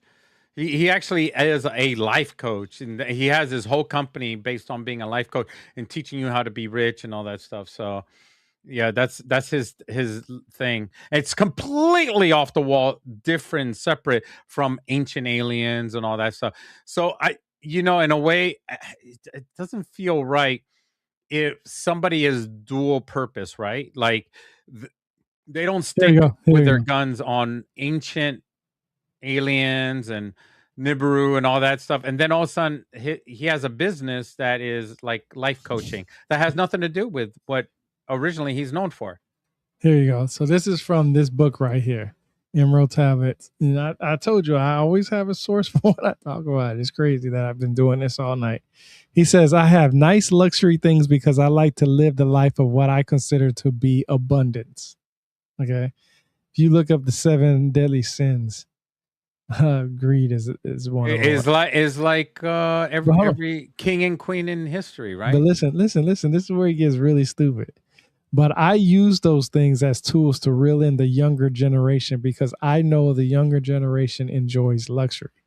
They like to see nice watches. They like to see nice cars. They like to see nice houses. No, he is lying. Listen to me. They like to see nice vacations. They like to see nice clothes. So that's not lying. That's true. Listen, let me finish. So I do those things. I go into darkness, utilizing my own bait, and I cast a reel out. First of all, that is stupid. I'm going to tell you the reason why. Okay. These young kids these days don't give a damn. Gen Z you're talking about. They don't give a damn about nice watches and nice cars like that. I'm going to give you 2 reasons why. One, they're too busy trying to fake it. Okay. They don't, how can I say it? He says he uses this tool to reel in the next generation, right? So he thinks that the next generation is going to care about history because he has a nice watch on, or they're going to care about history because he has a Rolls Royce where he always does his videos, and he does his videos in his Rolls Royce.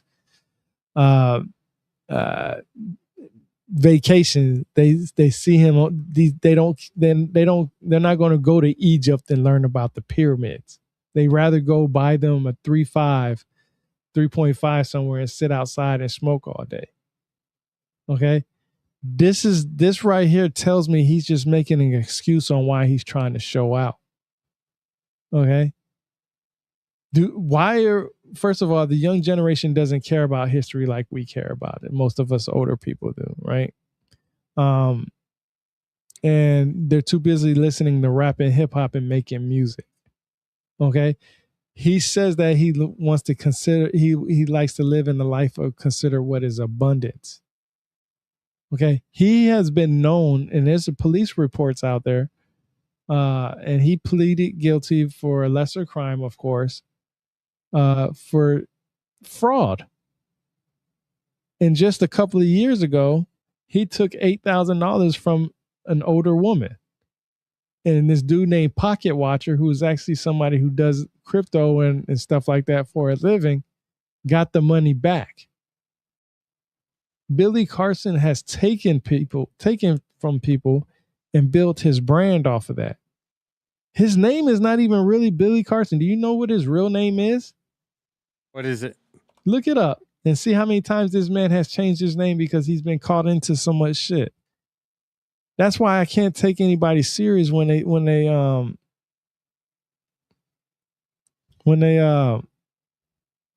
talk about Billy Carson. Yeah, Look, he has a company called Forbidden Knowledge. That's what I was talking about with the getting people rich and stuff like that. He's like a coach. He a coaches coach people. that takes money from other people. He literally have been, Pocket Watcher puts it on blast. There was a woman that reached out to him. The only social media he has, I don't see him on YouTube. He has Instagram. No, he has YouTube and Facebook. Yeah, I'm not seeing YouTube at all, actually. No, he has a YouTube. He has a YouTube. So my point is might not have it anymore. I don't know what's going on. But my point is just to show that, you know, these individuals, they don't really care about you, bro. They don't. None of them do. All they care about is your money. They don't. Yeah, you're right. He does. They don't care if you want the facts or not. Because and I'll show you something else. Because this is what ended with this. I'll show you something else. This is gonna blow your mind. It's gonna blow your mind. Because this is actually pretty funny. I bookmarked it because I have it. You know what's crazy? He has 1.25 million subscribers on YouTube, and then he has the same numbers in Facebook, 1.1 million followers. Yeah, he has a lot of people because he did the right thing on. And then he has Forbidden Minds, which is also 1.6 million. So I mean, he's doing something right. I mean, he has a lot of subscribers. But it's not him. It's not him doing it by himself. Here, and I'll prove it to you. It's not him because he already says it. Let me bring it up because he already says it. Hold on, let me see. He's out of Weston, Florida is his business. Hold on, let me see. I gotta find that. Which one is it? Okay, here we go. Look, I always say he doesn't do it on himself. He pays other people and he gets people to do it for him.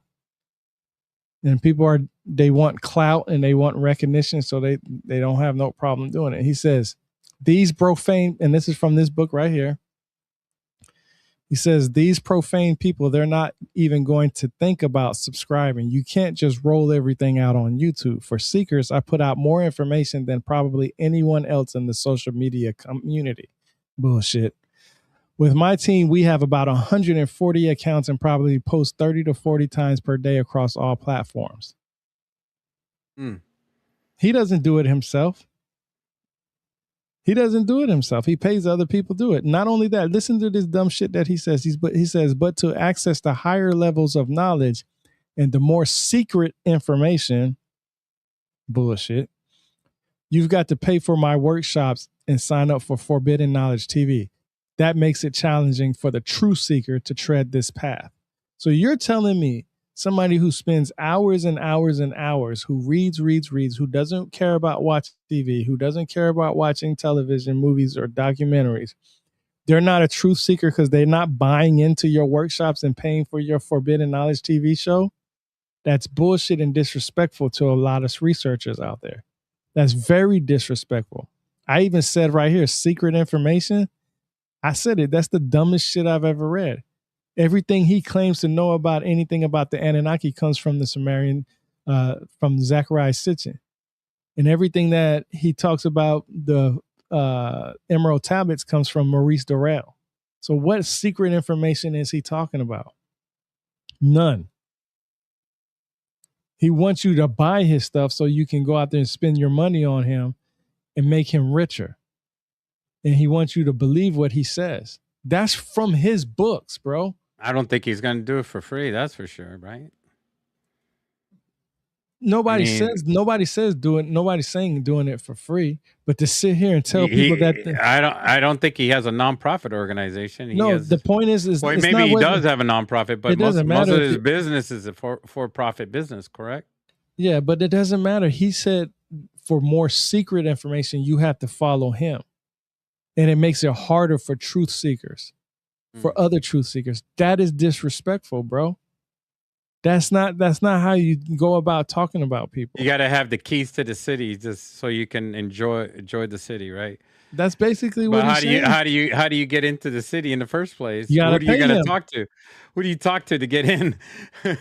But see, this is the thing. When you go, you don't have the key, you don't even have the keys to go in and check it out. I'm sorry, you can't get in.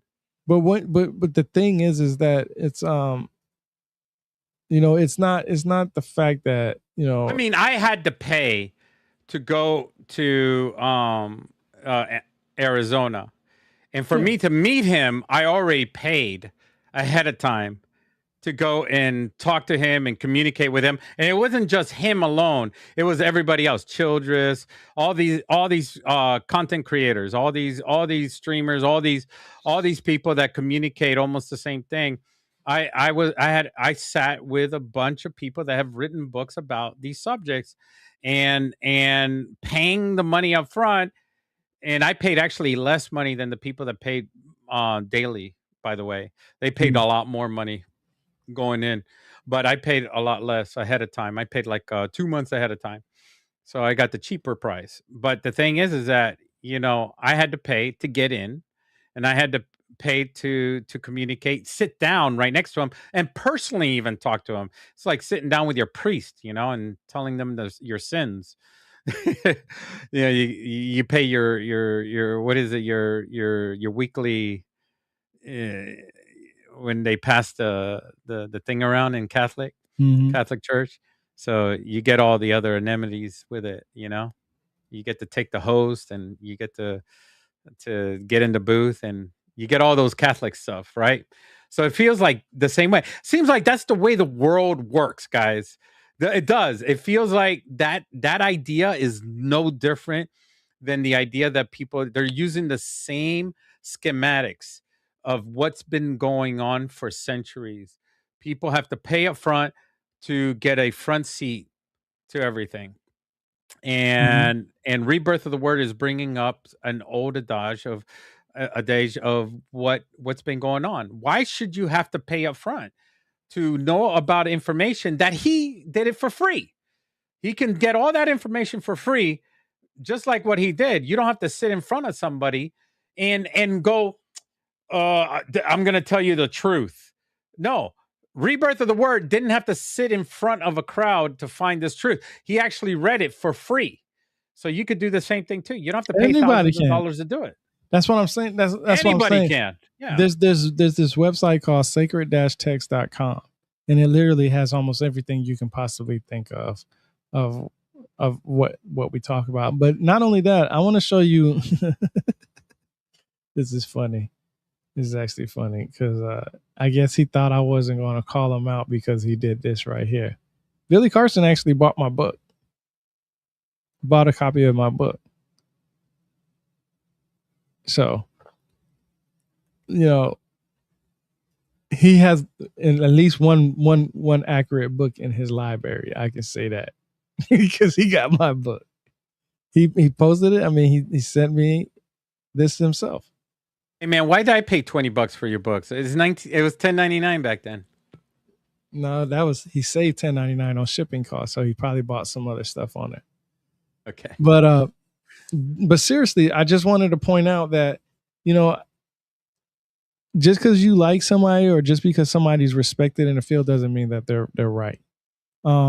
I've done a lot of research. Matter of fact, a lot of my research was just trying to find exactly what these people were talking about. Even in religion, that's why I read so many books. That's why we went over the Quran, because a lot of people would say the Quran and the Bible were two different things, but we already read about how many similarities they had and how they believed in Jesus and how they believed in Abraham and Adam and Eve and so on and so forth. So that's why I say, for me personally, it's never about being right or wrong. I don't think I'm right. I just know that I know where the source says it. If you tell me right now that the Anunnaki came from planet Nibiru and they orbit our sun every 3,600 years, I'm going to say, what's the best source for that? And you say, well, it's cuneiform cylinder seal 243, which Zach Rice sits in. Giorgio Tsoukalos, Billy Carson, and Eric von Daniken once said in their past times that was the representation. But guess what? Cylinder seal VA 243 is not Sumerian. That's Akkadian. So where does this come from? The Sumerians. And they say, well, the Akkadians got it from the Sumerians from an oral traditional story. Okay.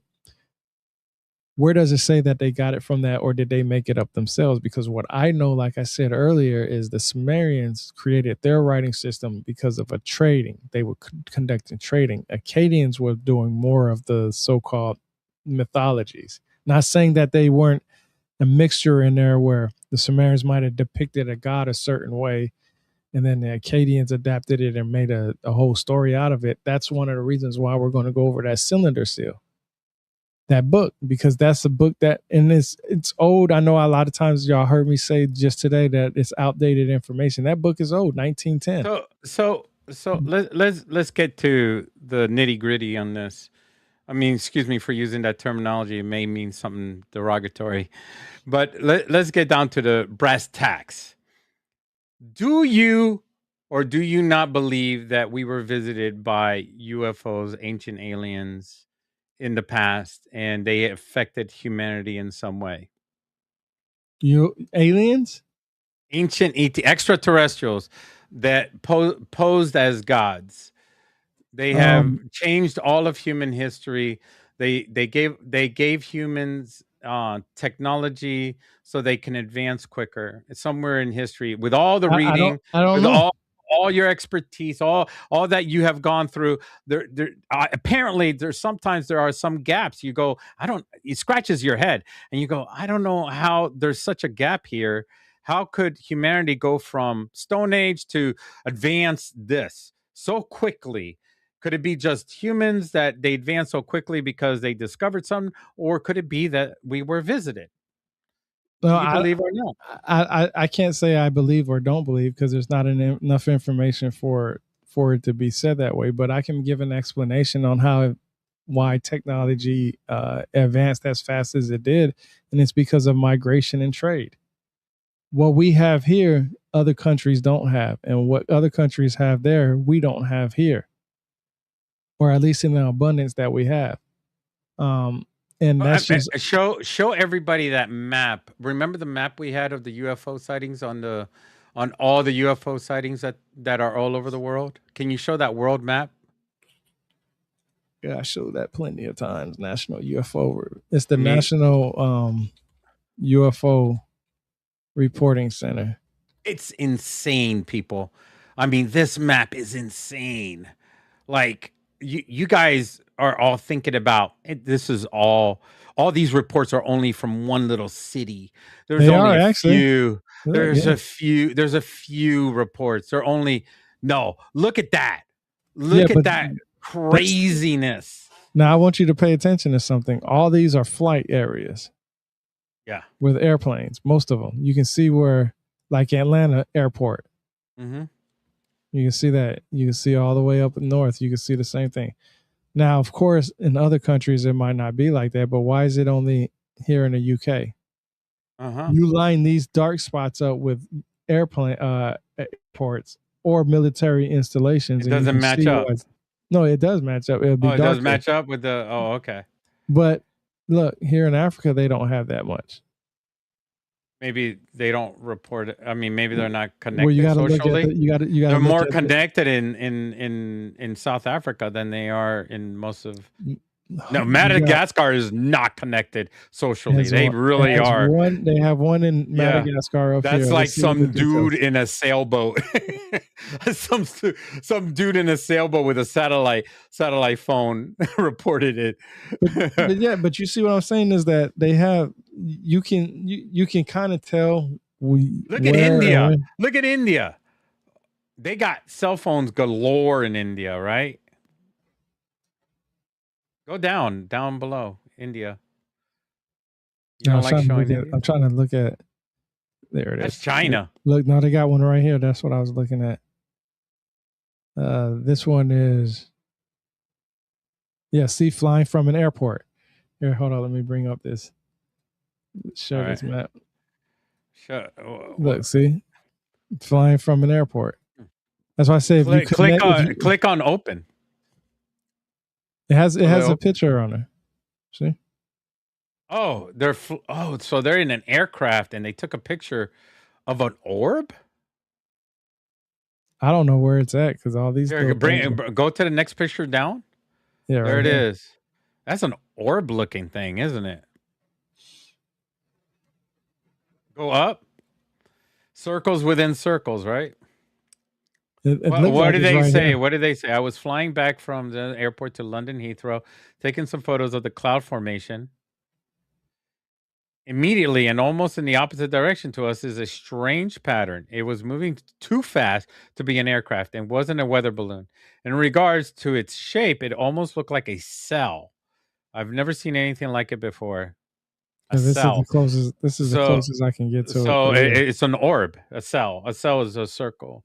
But also a cell can be also a blob-like moving object. Like a cell actually has deformities. Like it becomes a circle and then it becomes flat and then becomes a circle again. So they could have been describing its movement being flat and circular at the same time as it is moving. All right. That's why they called it a cell. All right, we're India. That's a good description. Instead of just calling it a circle, they actually described it to something that we can describe in chemistry, you know? Yeah, like I said, biology. They have like I said, they have this. I use this website a lot. It gives you data bank. It gives you the tier 1 reports, pilot reports, latest investigations, and it gives you all dates, and then you can do by date. Now to the chat, why would UFOs or extraterrestrial just appear in our timeline? Like, why would it be so more relevant right now in 2026 and not in 1226 or in 12 BC? Why wouldn't it be as relevant as in 12 BC? I think they were. I think this is the thing. I think they were, and I think a lot of times a lot of people were talking about them, giving like Vimanas, talking about them and stuff like that. I think the problem is that they couldn't describe what the hell they were looking at. They just call them gods, or they would call them all kinds of things actually. But and Ezekiel, and you said that he was dreaming. Yeah, he was in the meditative. But what I'm looking at is a circle within a circle. As we speak, we're looking at an orb, and that could be an angel. It's an angel of God. You know what Ezekiel was describing. To me, that's what we're looking at. We're looking at descriptions that even the scriptures in holy books and holy relics are describing, and today they're appearing. Unless our military are making replicas of religious books, and then they're trying to make us, go back to our religious beliefs to put fear in us. That could be another. That could That's be another another. thing that Eric von Daniken talks about in his book is the Ezekiel's will, and he always talks about how Ezekiel seen it, and um, uh, he's seen it, and then he went and did his. He went and told people about it, and that's where the whole UFO phenomenon come from. If you look at Ezekiel, here I'm going to bring it up because this is the actual scripture. I like to use this website called Bible Gateway, and the only reason why is because it's one of my favorite websites to get some of the information from the Bible and stuff like that. So you remember when I told you he was either meditating or sleeping? In the Bible, it doesn't actually say he was meditating and sleeping. What it actually says, it says, in my 13th year, in the 4th month of the 5th day, while I was among the exiles by the Kibar River, the heavens were open and I saw visions of God. Okay. Now, I told you a long time ago what the etymology definition of visions is, right? Look, I'm going to type it in real quick. I'm going to bring up the etymology. You see where it says you see where it says visions, right? It says visions of God. Okay. You go to the etymology dictionary of the word vision, and this is why I say it's very important to understand what these people were trying to say. And if they didn't, and I think Eric von Daniken, like I said, he didn't have anybody that had his back like he should have. Vision in 1300, that which is seen, specifically something seen in the imagination or in the supernatural by one sleeping or waking from annual vision. Okay. Meaning that he was either sleeping or waking from a sleep, which is basically astral projection or lucid dreaming to some people. That's why I was talking about it earlier. So when Eric von Daniken was in his book talking about the Ezekiel wheel, and you know how Giorgio Tsoukalos says it and Billy Carson talks about it, they don't understand what the word vision means when they read the Bible. They read it, but now they want to connect it to aliens. Okay. So in Hebrew, a clarification with Christians include the Old Testament and Jewish tradition. The Torah specifically refers only to the first 5 books of Moses, Genesis to Deuteronomy. The book Ezekiel is part of the Navim, the prophets within the broader Hebrew Tanakh. Okay. So the word by word translation breakdown in Hebrew is, and I saw visions of, and then the plural form of marah, meaning a sight phenomenon or supernatural appearance. Exactly. And then Elohim, God, for Imagination. the divine. Imagination. Now look, I'm going to show you that's something. That's what you say. The supernatural appearance is not the imagination. Supernatural appearance is something beyond a human understanding of what they're looking at. They can't understand what they're looking at. It's supernatural. It's beyond their reach. Now this is anybody that read the Greek Septuagint and now read the English version knows about the Strong's Concordance. The Strong's Concordance is basically a lot of the words that's in the Bible that's translated to understand it in our English understanding. And visions is Shazan or Kazan, and is labeled Strong Concordance number 2377. And this is where I see it right here. A sight mentally, i.e. dream, revelation, or oracle, something in the imagination. Now, what is imagination? Something in your mind. Doesn't mean that it's fake. It just means it's something in your mind. How do I know that? Well, let's go to the Strong's Concordance. And let's just look up so it says right here, based on the text and traditional Jewish commentary, no, Ezekiel did not see God's actual physical form. Instead, he saw a prophetic, symbolic manifestation of the divine. So just like what you were talking about, just to clarify basically what Rebirth of the Word was saying and to support what he was saying on what vision is. And it's important that we go over the Hebrew text and how they say something and what Ezekiel was looking at. So when Eric von Daniken and all these other folks talk about what Ezekiel saw, they're saying that he actually saw God, but in reality, he saw a symbolic manifestation of the Exactly. divine. And and it had to have been in a dream light, sleep light, awake type state.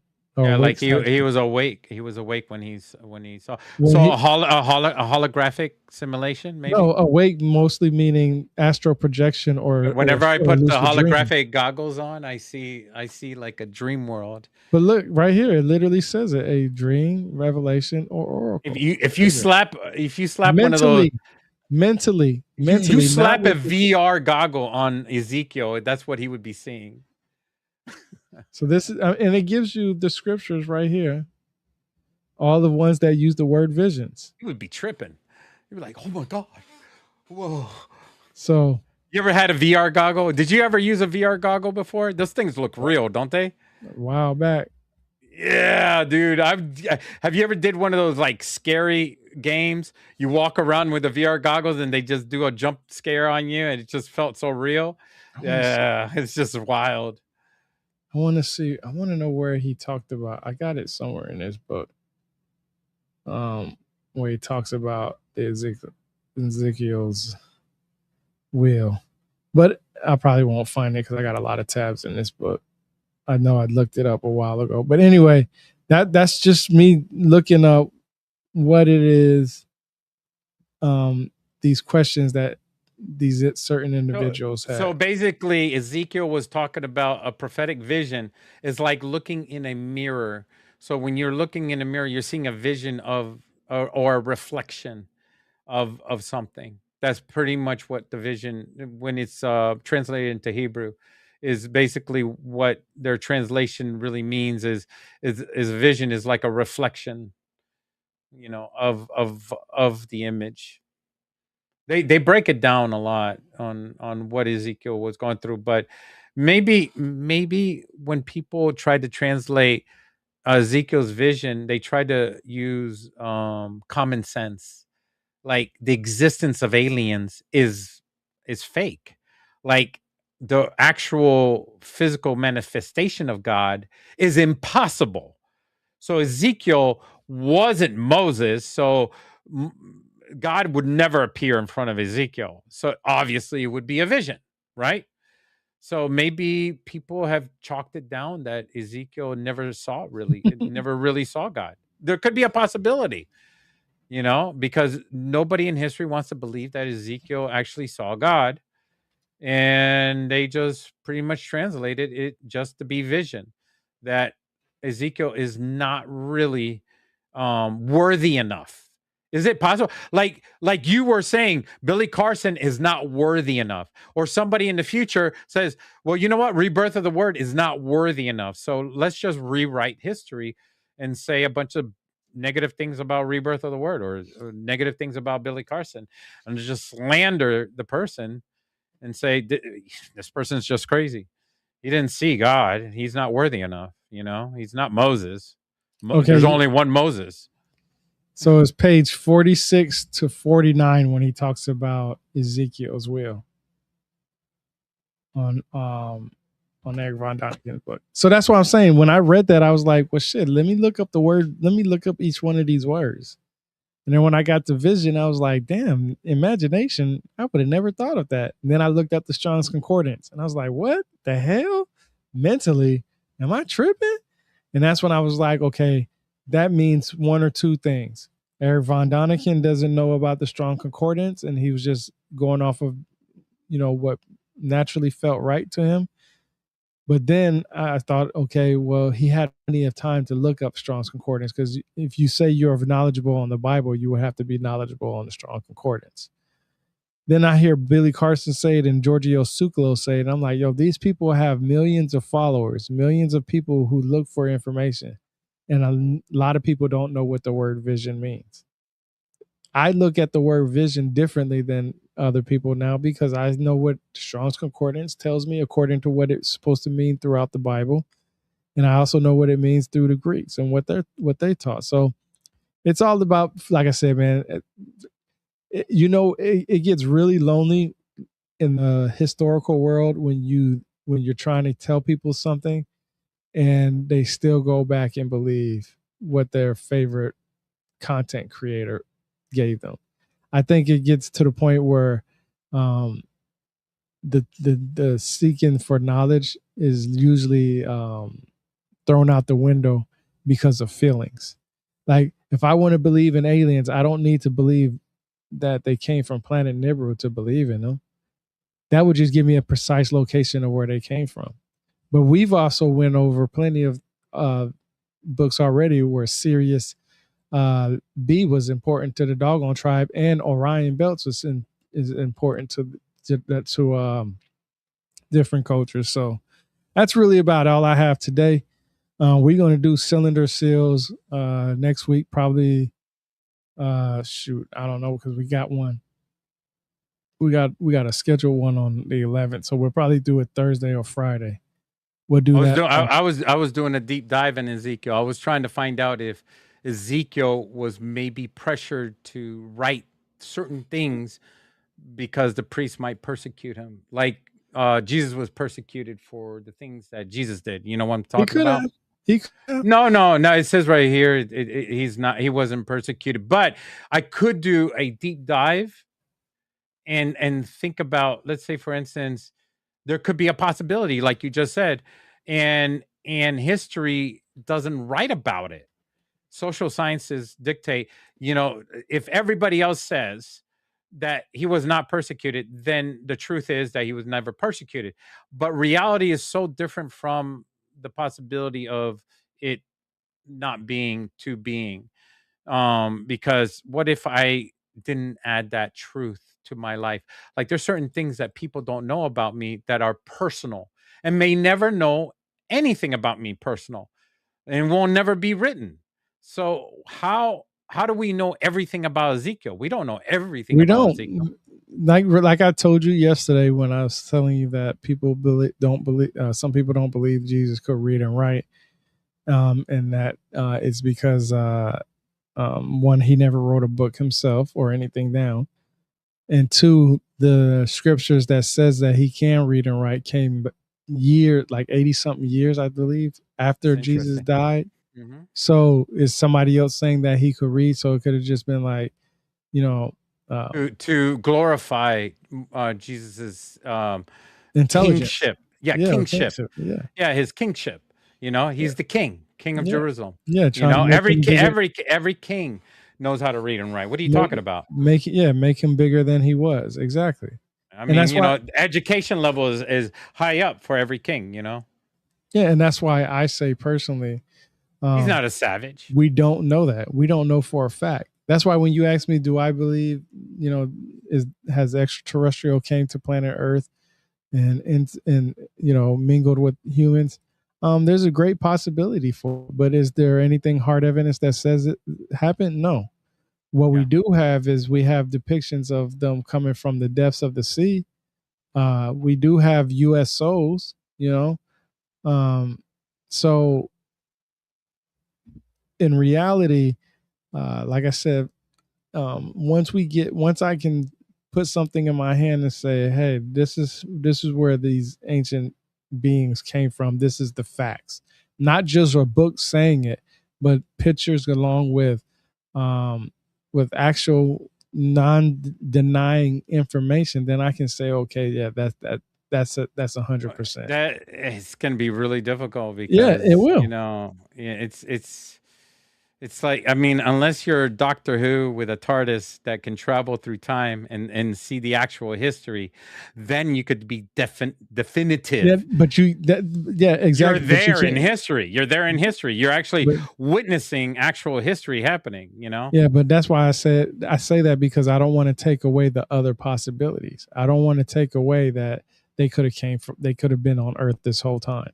Or that Earth has more continents than what we're shown. That we need a podcast on that. What is that? The mirror, that foretells the future. That they said that the Catholic Church down in the Vatican underneath, they actually had a special mirror that was made by Michelangelo, I think it is, or Archimedes or something like that, where they can foretell the future through a mirror and know exactly what was happening. And that's why they were so successful in conquering the world.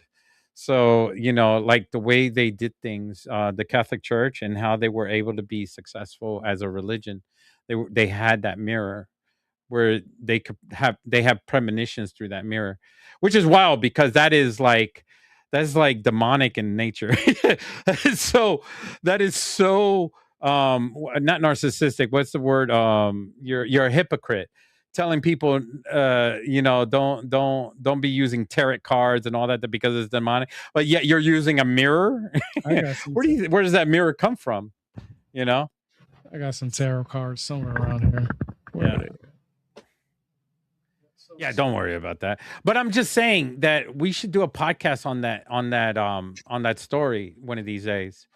It would be interesting to find out. I found my tarot cards. And yeah, we could talk about tarot cards, the originality of where tarot cards came from, how far back, and the premonitions, and also we could bring up the Odyssey as well.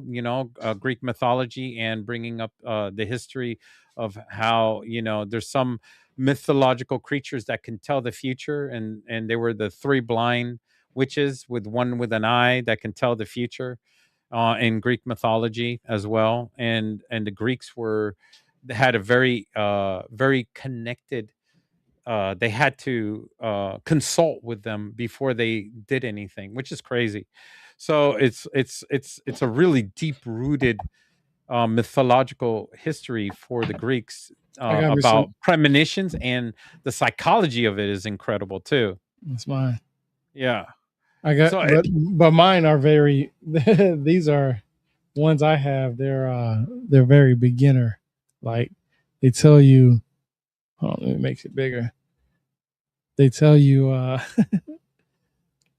what each card means, the way you look at it. So if you get it this way, it tells you, prosperity, financial gain, successful ventures that will end in promotion. Then if you get it the other side, upside down, I guess you could say, success is delayed or does not bring expected happiness. So it depends. It depends if it's flipped over or something like that. Yep.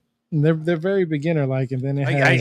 I guess to get them flipped over, you have to throw them all up in the air and then gather them up in a pile. No, you got to shuffle them. So to shuffle them, you can't just shuffle them straight like that. You would have to throw them out on the table, shuffle them around like this, and then whatever's flipped over will be flipped over, and then you put them back together again. Because there's no way that you're going to have one that's flipped over or not flipped over by shuffling them straight up and down. It'll be the same. The idea is when you ask it a question, and you pull a card, it magically flips over. No, it will. The card that comes is the one that's supposed to have been there either way. It doesn't matter if you flipped it, did anything. It's supposed to be a representation. So if you do it enough, if you shuffle your cards enough, it doesn't. I don't think I would do it by destiny, like chance. I would just throw the cards up in the air and let them fall to the ground. Whatever way you feel like whatever feels comfortable to you. Some people do that. So that's what I'm saying. Some people. It's not just shuffling like you're playing spades or something. It's sometimes people use regular cards for that. Sometimes what I do is I'll do this. I'll go upside down, switch them out like this.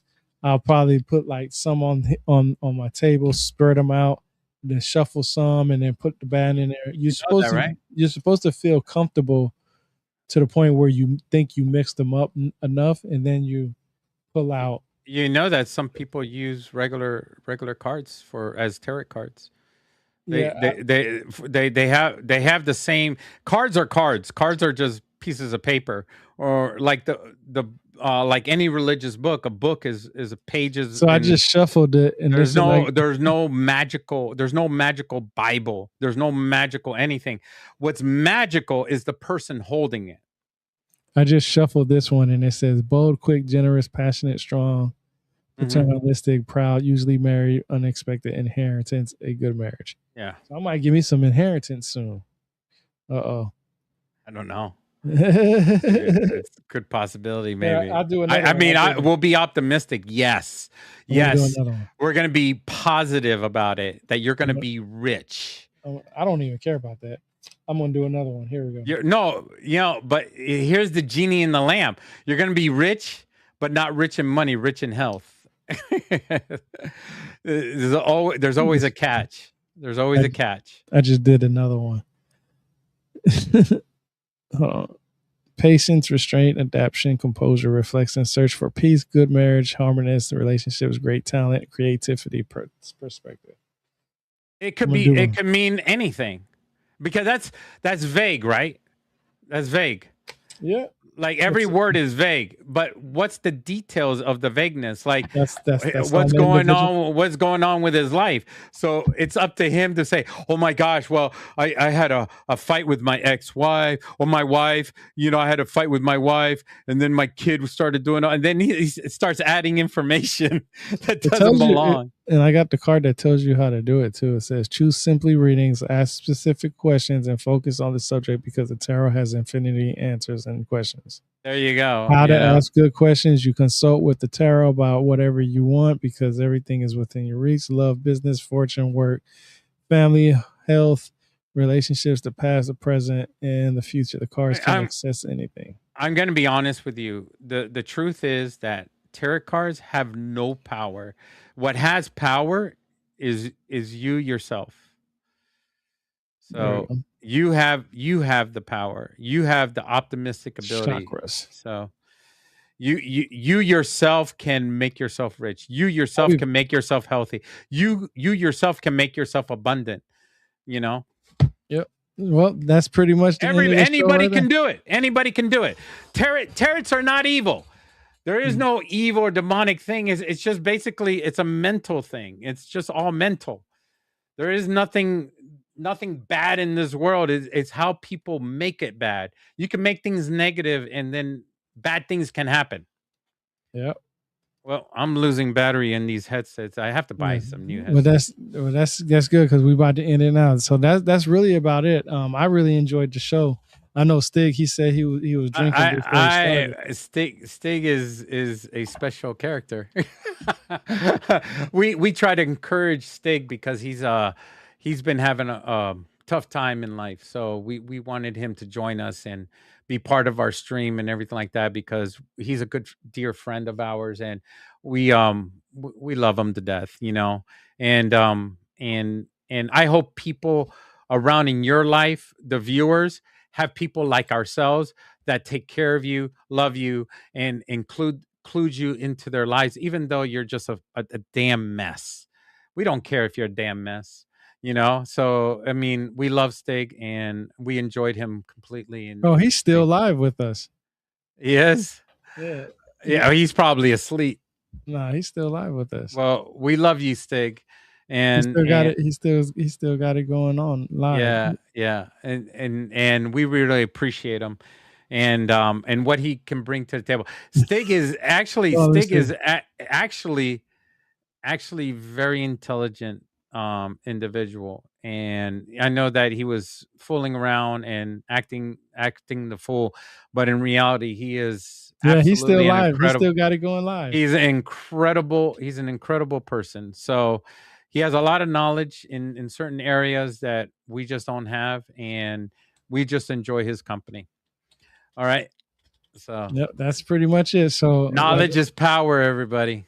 You said it. Got a little hype now, can I let it die down? I remember days in the trench. Time to go hard in, time to go all in, time to get my all to this shit. Panamera maxed out, first class flights out and landed to Pacific, yeah, it's lit.